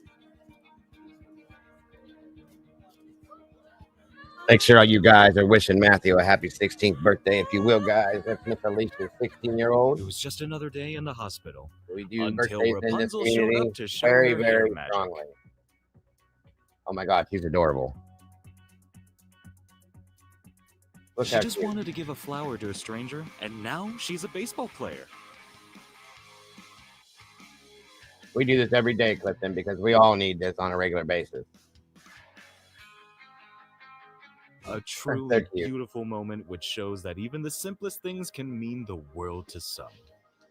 Gracias. Esta es tu casita que pediste, mira. Ahí te hicimos una camita para que jugué. Tienes la cocina acá que pediste, mira. Y ahí tenía un refrigerador. Muchas gracias. Every morning, he makes the tea, and every He made her morning, his own little he turns little the cup kitchen. to the perfect angle so it's easier for her to pick up.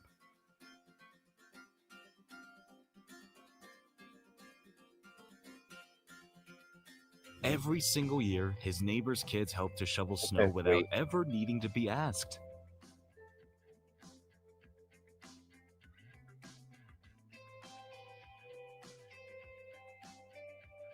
He was battling a brain tumor, and his biggest wish in life was to have his own puppy. And look what happened. You remember him? Oh my God, he's so cute. When you feel the rhythm so much that everyone around you can't resist either.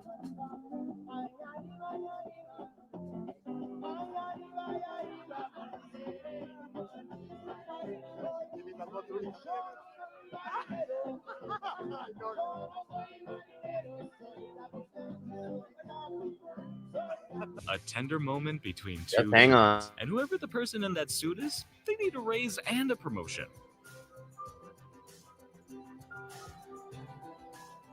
He wants to hug. Brace yourself, dog lovers, because these people are about to feed over 2,000 hungry pooches.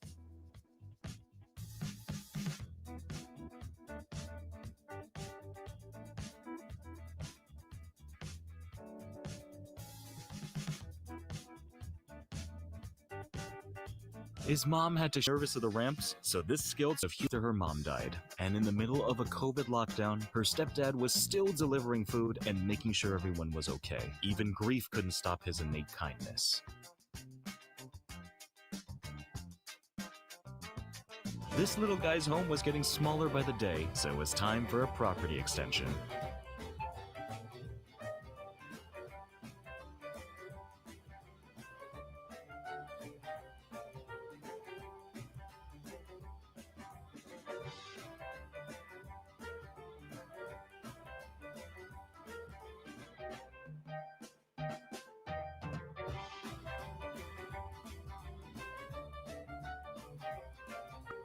What's up, Sergeant Matt? Good to see you, buddy. Happy birthday, brother.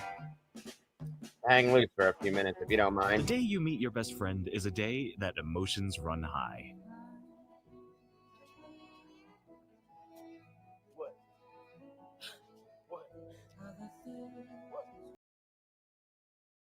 All right, guys. Some awesome, positive moments that we definitely need to be seeing on a regular basis. Great stuff. If it made you cry, I'm sorry, but they're happy tears, so we'll say that much. And again, we want to wish Matt a happy 16th birthday.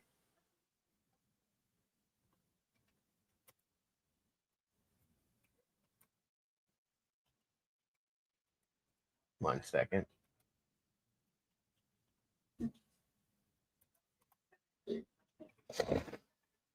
Sorry.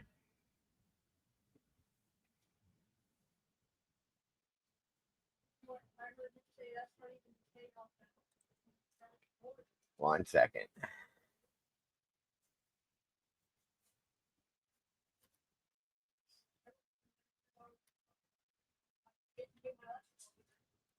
It's loading slow again.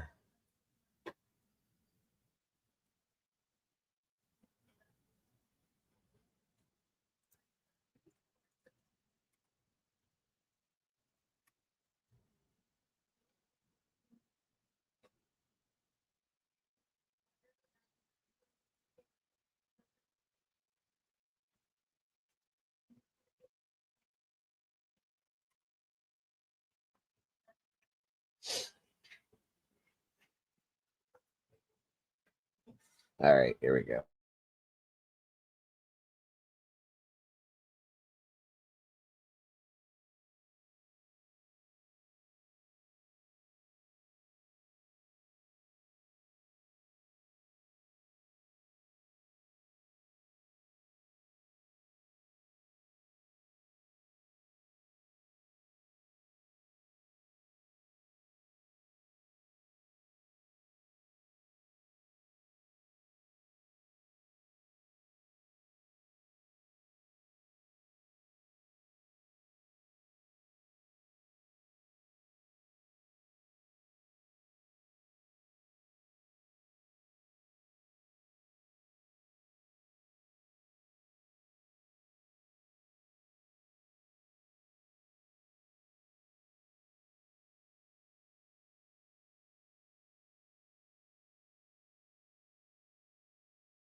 All right, guys, my computer is not loading right.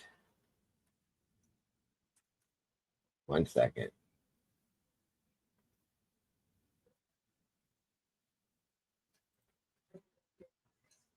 I gotta throw something funny out, of course.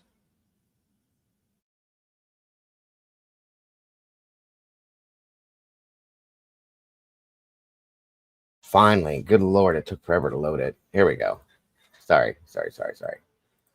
All right, Matt, this is for you, buddy. I hope you have a great day today and a great year, and we can do this again next year.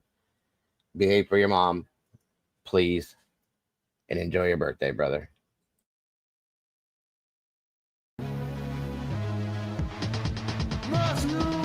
You got birthday candles, blow them out. You got birthday candles, blow them out. Everybody at the party start to gather round. Puffin', puffin', blow them out. It's your birthday, let's get crazy. I'll take the day off, they're gonna fire me.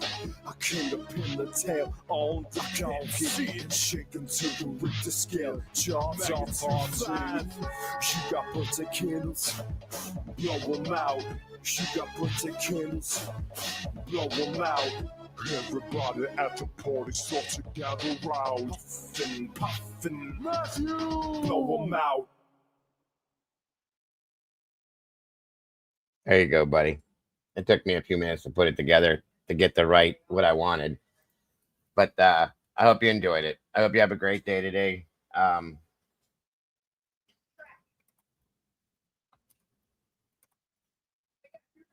And of course, everybody gets a cake. And I don't have too many food stamps, so you don't get a real big cake. 1 second, guys. Here we go.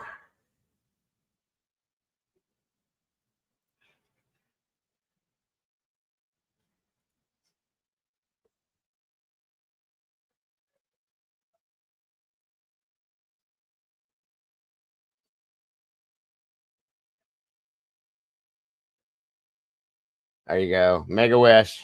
Enjoy the cake. Like I said, it ain't real big. Enjoy it. You got your own virtual cake today. And you got half the candles. Like I said, I'm cheap, bro. Sorry, bud. I hope you have a great day, buddy. Like I said, your mom's part of the family. So are you. That's how it works in here. So there you go. Blow out candles on the phone and it's over. Good deal. Like I said, one more time, have the most amazing day you can. Absolutely, bud. You're the man. We appreciate your mom. We appreciate you. Like I said, she's part of the family. So are you. And that's how that works in here. So enjoy your day, buddy. Have a great year. And we'll do it again next year. Just one more year older. That's all. So there you go. All right, guys. Well, let's see if we can get some laughs in here. And then I'll get you guys out of here. Hang on.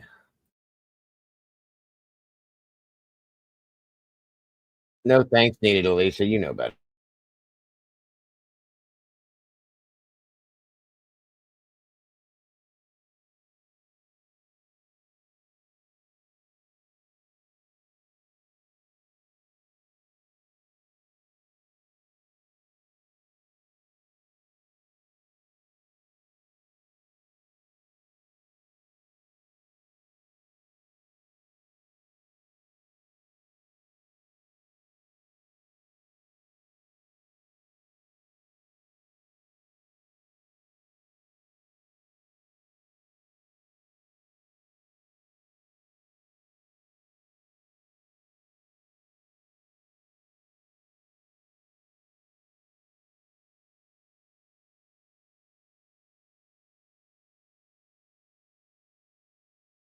Hold on, guys. I'm loading it up. I don't know why things slowed down, I guess, again. Give me a second.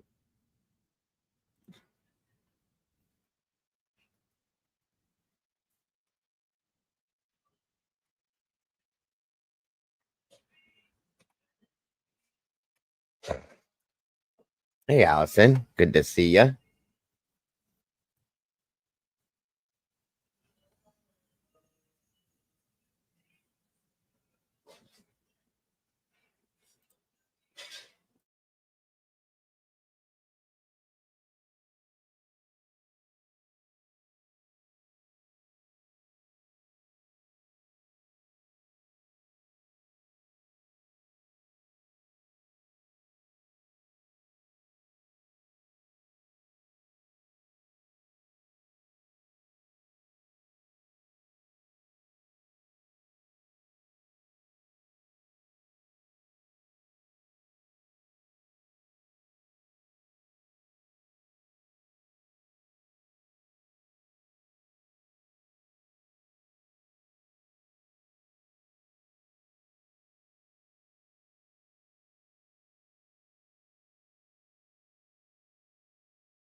All right, here we go with some laughs, guys. Hang on. Let's see.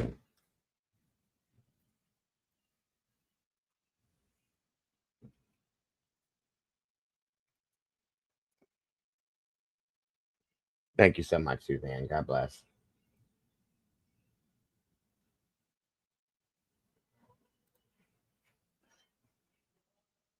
Come on, load up. Jeez. So slow today.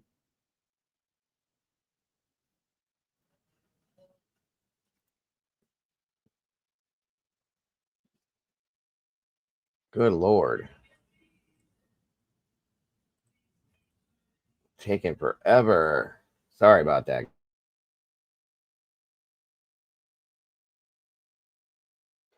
Brittany's a bitch nigga, and Amanda's bitch nigga, and her dad's a bitch nigga. Ah, monkey on the car. Monkey on the car. Fuck off. Here. I said I'm going to kick Oh. his ass. Oh. Oops. That's not nice. Jeez. If he's going to come in here, he's going to kick my ass. She's recording.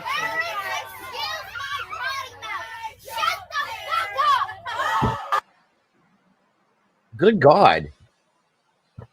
What the fuck is taking so long? My foot. My foot. Oh, fuck. What do you like to do in your spare time? Fuck pictures. Don't tell me. Yeah, this is a bit much, you guys. Good God. Hold on. Let's jump to one of these other ones I have. What do you over want to eat? Jeez. You want pizza or broccoli? Pizza. Okay, you Seen want this one chocolate before. cake or broccoli? I don't like being What hit is with wrong drop-dead with bombs you? like What that. kind of kid are Sorry. you? Whose son is this? Okay, what is this book called? Diarrhea, a wimpy kid. What is it called? Diarrhea, a wimpy kid. Read the words. Well, diarrhea of a Yeah, one or two is it's funny to an extent, but that's too much for me. Sorry. wimpy kid. Oh, now I know. A diarrhea of a wimpy kid.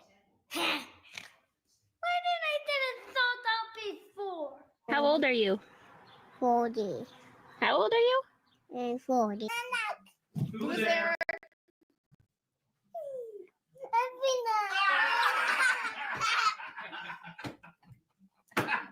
Not exactly, Allison. Who's there? Who's there? Who's there?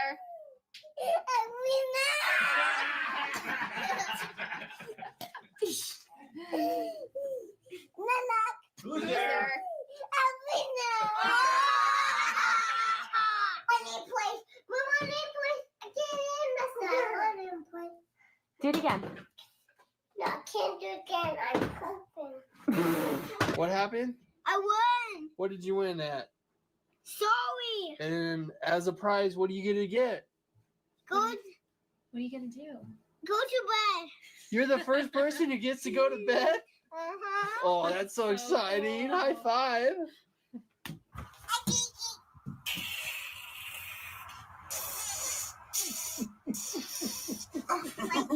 To you? Did the kitty do that to you?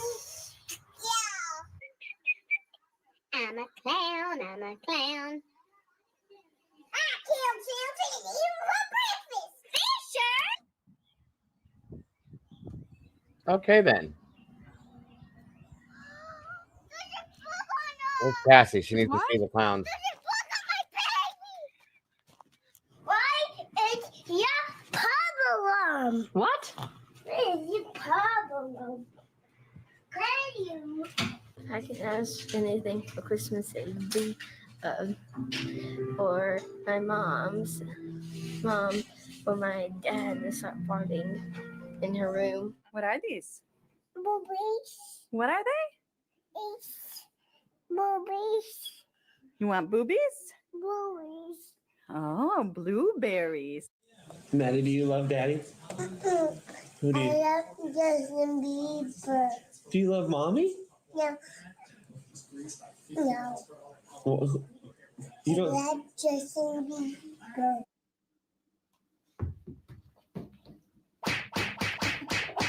What are you doing? What are you doing to it? What are you doing? Good Hey, Lord. Leo. I don't think he likes the elf on the shelf. what are you doing? What are you doing to the poor elf? What's wrong? Hey, we're not mad at you. Why did you just do that? Because why? I don't like that.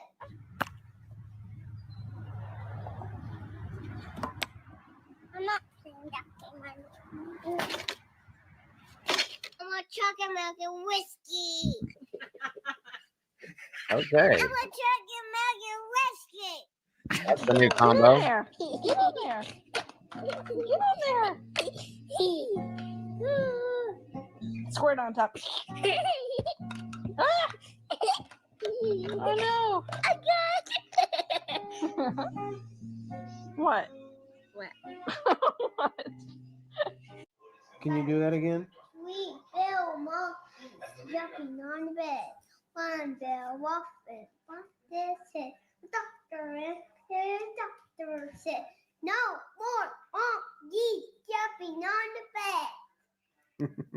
I love you. Bye. Love you. Bye. Poop. Why? Because you're a turd. Hey, Adam, Well what do you then. think it is? I think it is. I think it is. I think it is. What do you think it is? I think it is. What is it? Yeah. I have no underwear. That's my girl. Why you riding my girl? Say I got a call. I got a car. I didn't do that. I don't know. What'd you call me, player? Yeah, I don't know something. That's my girl. You driving in your car. You need to chill, bro. No, you do. Please don't ride off with my baby. Hey, I said don't drive off. Hey, come back here. If you want a girlfriend, first question is, you gotta meet the girl. No. You gotta say like we're friends, but we're really boyfriend and girlfriend. Because you gotta fight for that girl. You're just not like, Damn. hey, let's play. You gotta really feel it. Someone bounces on you, you bounce right back at them. No one steals your girl. Okay? Okay. Whatever Step you say, number bro. one. Step number 2 is you have to look cool. Like Logan. Look at him. He is amazing. Did you put a booger on Daddy? Cause That's why. I wanted to. I didn't want to put it on my pants. So what did you do with it? On his butt. Do we hit? No. Oh, No hits. no hit. We do not hit. Do we hit? Yeah. Get out here. Say, get out. I want to play with you. It's about me. Yeah, you want to play. Get out here. Wow. I'm on the planet. No one's stomping the too. I just farted. My vocabulary's back. Your what? My vocabulary's back. Your what? Exactly. My vocabulary's back. Your what? My vocabulary's back. Your vocabulary is big? Yeah. You gave me nothing in this box. But I'm happy because I can store stuff in it. When there's something strange in the neighborhood, you're gonna call Ghostbusters. When there's something weird and it doesn't look good, who are you gonna call? Ghostbusters! What are you doing? Can I see your neck real quick? Why? What's What are they, Milo? Show the camera. Q-tips. You wanted Q-tips and Santa brought them to you? Yeah, nobody wanted them. Oh my gosh, that's awesome. I told you to have to make Q-tips. You're right. You're bossy.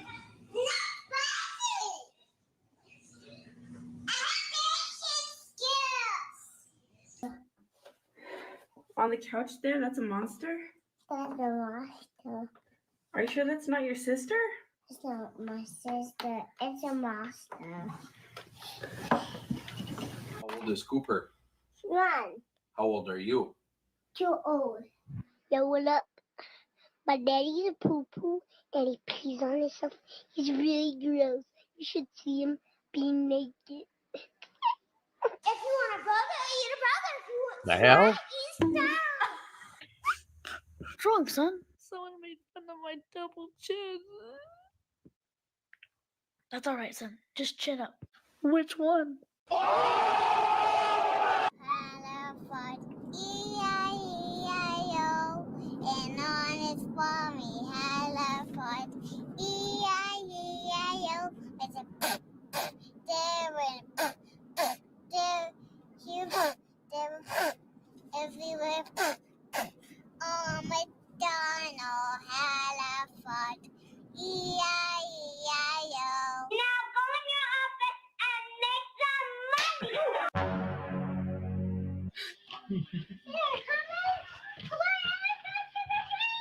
Hey, wait a minute. Bud. Oh, oops. Hey, wait a minute. Call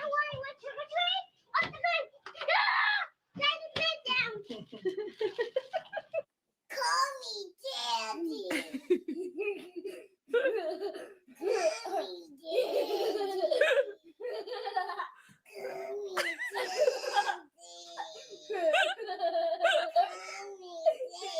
That's just creepy.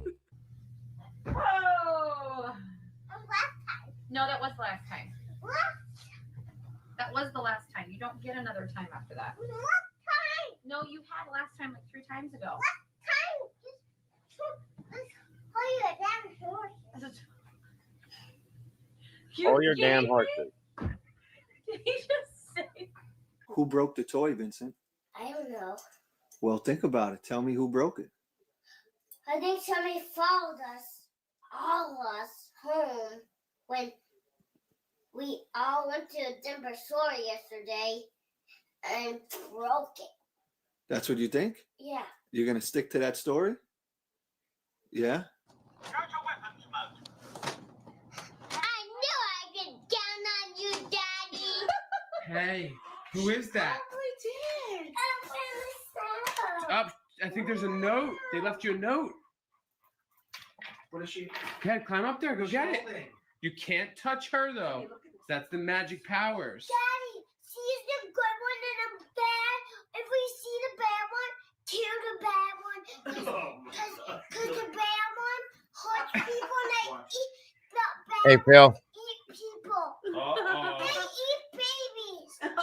Okay, Calvin, what do you have? A poop brush. A what? A poop brush. And what do you want? Poop base. All right, y'all. Wait a minute. Is that it? I thought that was.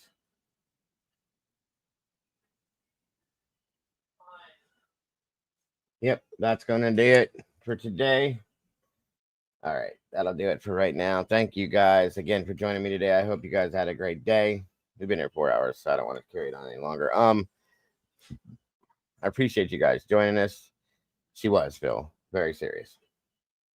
Once again, you're all appreciated so very much. I hope you guys have. I'll probably be here later. So look for that. And I hope you guys have a great day. Until then, thank you to the Blue Crew for joining me. And I wouldn't be here without you. Appreciate that. And also, guys, anybody that has donated in any way, shape, or fashion to the channel to support is so very much appreciated. Hold on. I got one last one to show, I guess. Hold on. But again, anybody that has donated towards the channel in any way, shape, or fashion. Thank you so very much. I appreciate you guys for that so very much as well. We don't ever expect it by any means whatsoever, but it is very much appreciated. It helps to keep me rolling, guys, on a daily basis. So thank you for that. And we're off.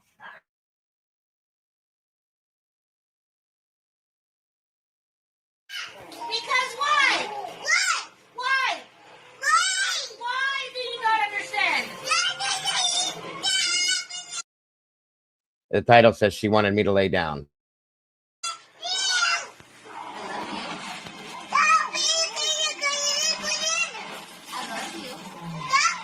Don't.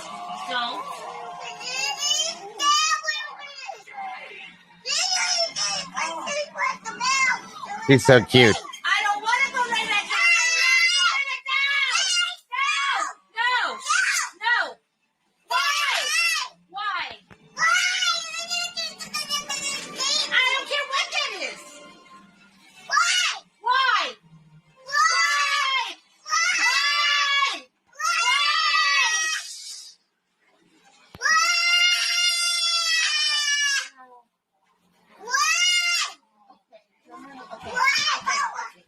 No more yelling. That was cute. That was one of Tomboy's babies. I love it. Thank you, Tomboy. Appreciate it. So, guys, again, thank you guys so much for joining us. I appreciate you so very much, guys. I will see you later on today. Don't forget, like I said, to love yourselves, love each other. Don't change a thing. And, guys, stay true to yourselves. Who else can you trust? Much love, folks. See you soon. Mods, I'll see you here in just a second. Bye-bye, everybody. Life's a journey, let's make every moment shine.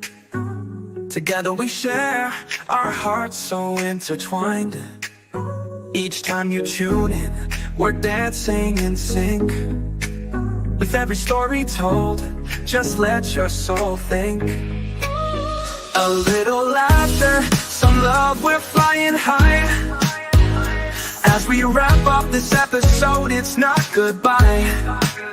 News on the airwaves, spreading joy and cheer. Thanks for being with us, we'll see you right here. Kick back, take a breath, leave your worries behind. This podcast is magic, a treasure you'll find. With every moment shared, we light up the way. Join us next time for more laughs and play. A little laughter, some love, we're flying high. As we wrap up this episode, it's not goodbye. News on the airwaves, spreading joy and cheer. Thanks for being with us, we'll see you right here. Kick back, take a breath, leave your worries behind. This podcast is magic, a treasure you'll find. With every moment shared, we light up the way. Join us next time for more laughs and play. So hit that subscribe, keep the vibe alive. We're riding this wave and it's set to thrive. With smiles all around, let's seize the day. In this podcast family, worries drift away. A little laughter, some love, we're flying high. As we wrap up this episode, it's not goodbye. News on the airwaves, spreading joy and cheer. Thanks for being with us, we'll see you right here. So gather round friends, it's time to reflect. In this joyful moment, what's next to connect? Let's cherish the laughter, the joy that we spread. Together we'll thrive until our hearts are fed. See you next time with stories anew. Can't wait to share more with all of you.